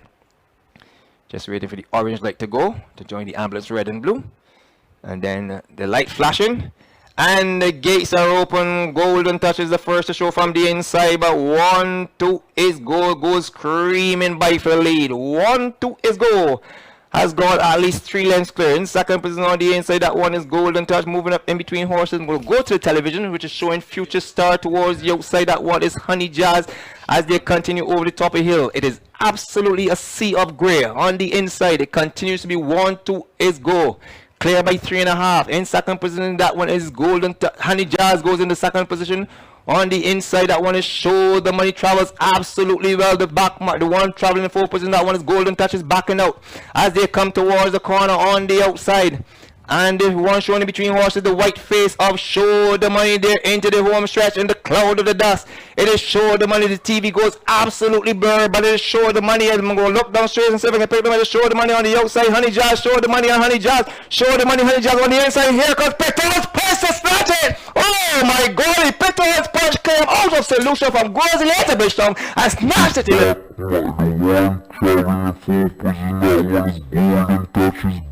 out as they come towards the corner on the outside. Thank you very much. And the one showing in between horses, the white face of Show the Money there into the home stretch in the cloud of the dust. It is Show the Money. The TV goes absolutely blurred, but it is Show the Money. I'm going to look down straight and see if I can pick them up. Show the Money on the outside. Honey Jazz, Show the Money on Honey Jazz. Show the Money, Honey Jazz on the inside. Here comes Petrol's Punch to snatch it. Oh my golly, Petrol's Punch came out of solution from Gorzy Later and snatched it in the dark.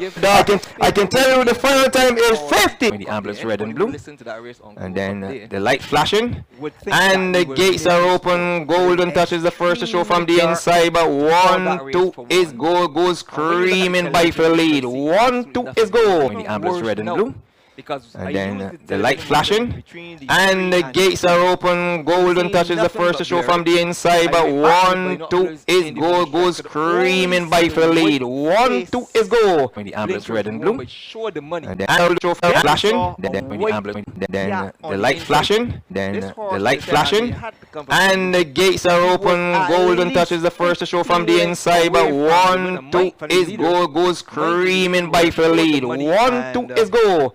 Has got at least 3 lengths clear. In second position on the ambulance red and blue. Calling for the and then like the pedestrian needed to get this all done. And mind you, I call the winner pretty much punch. They're walking around some here in 3.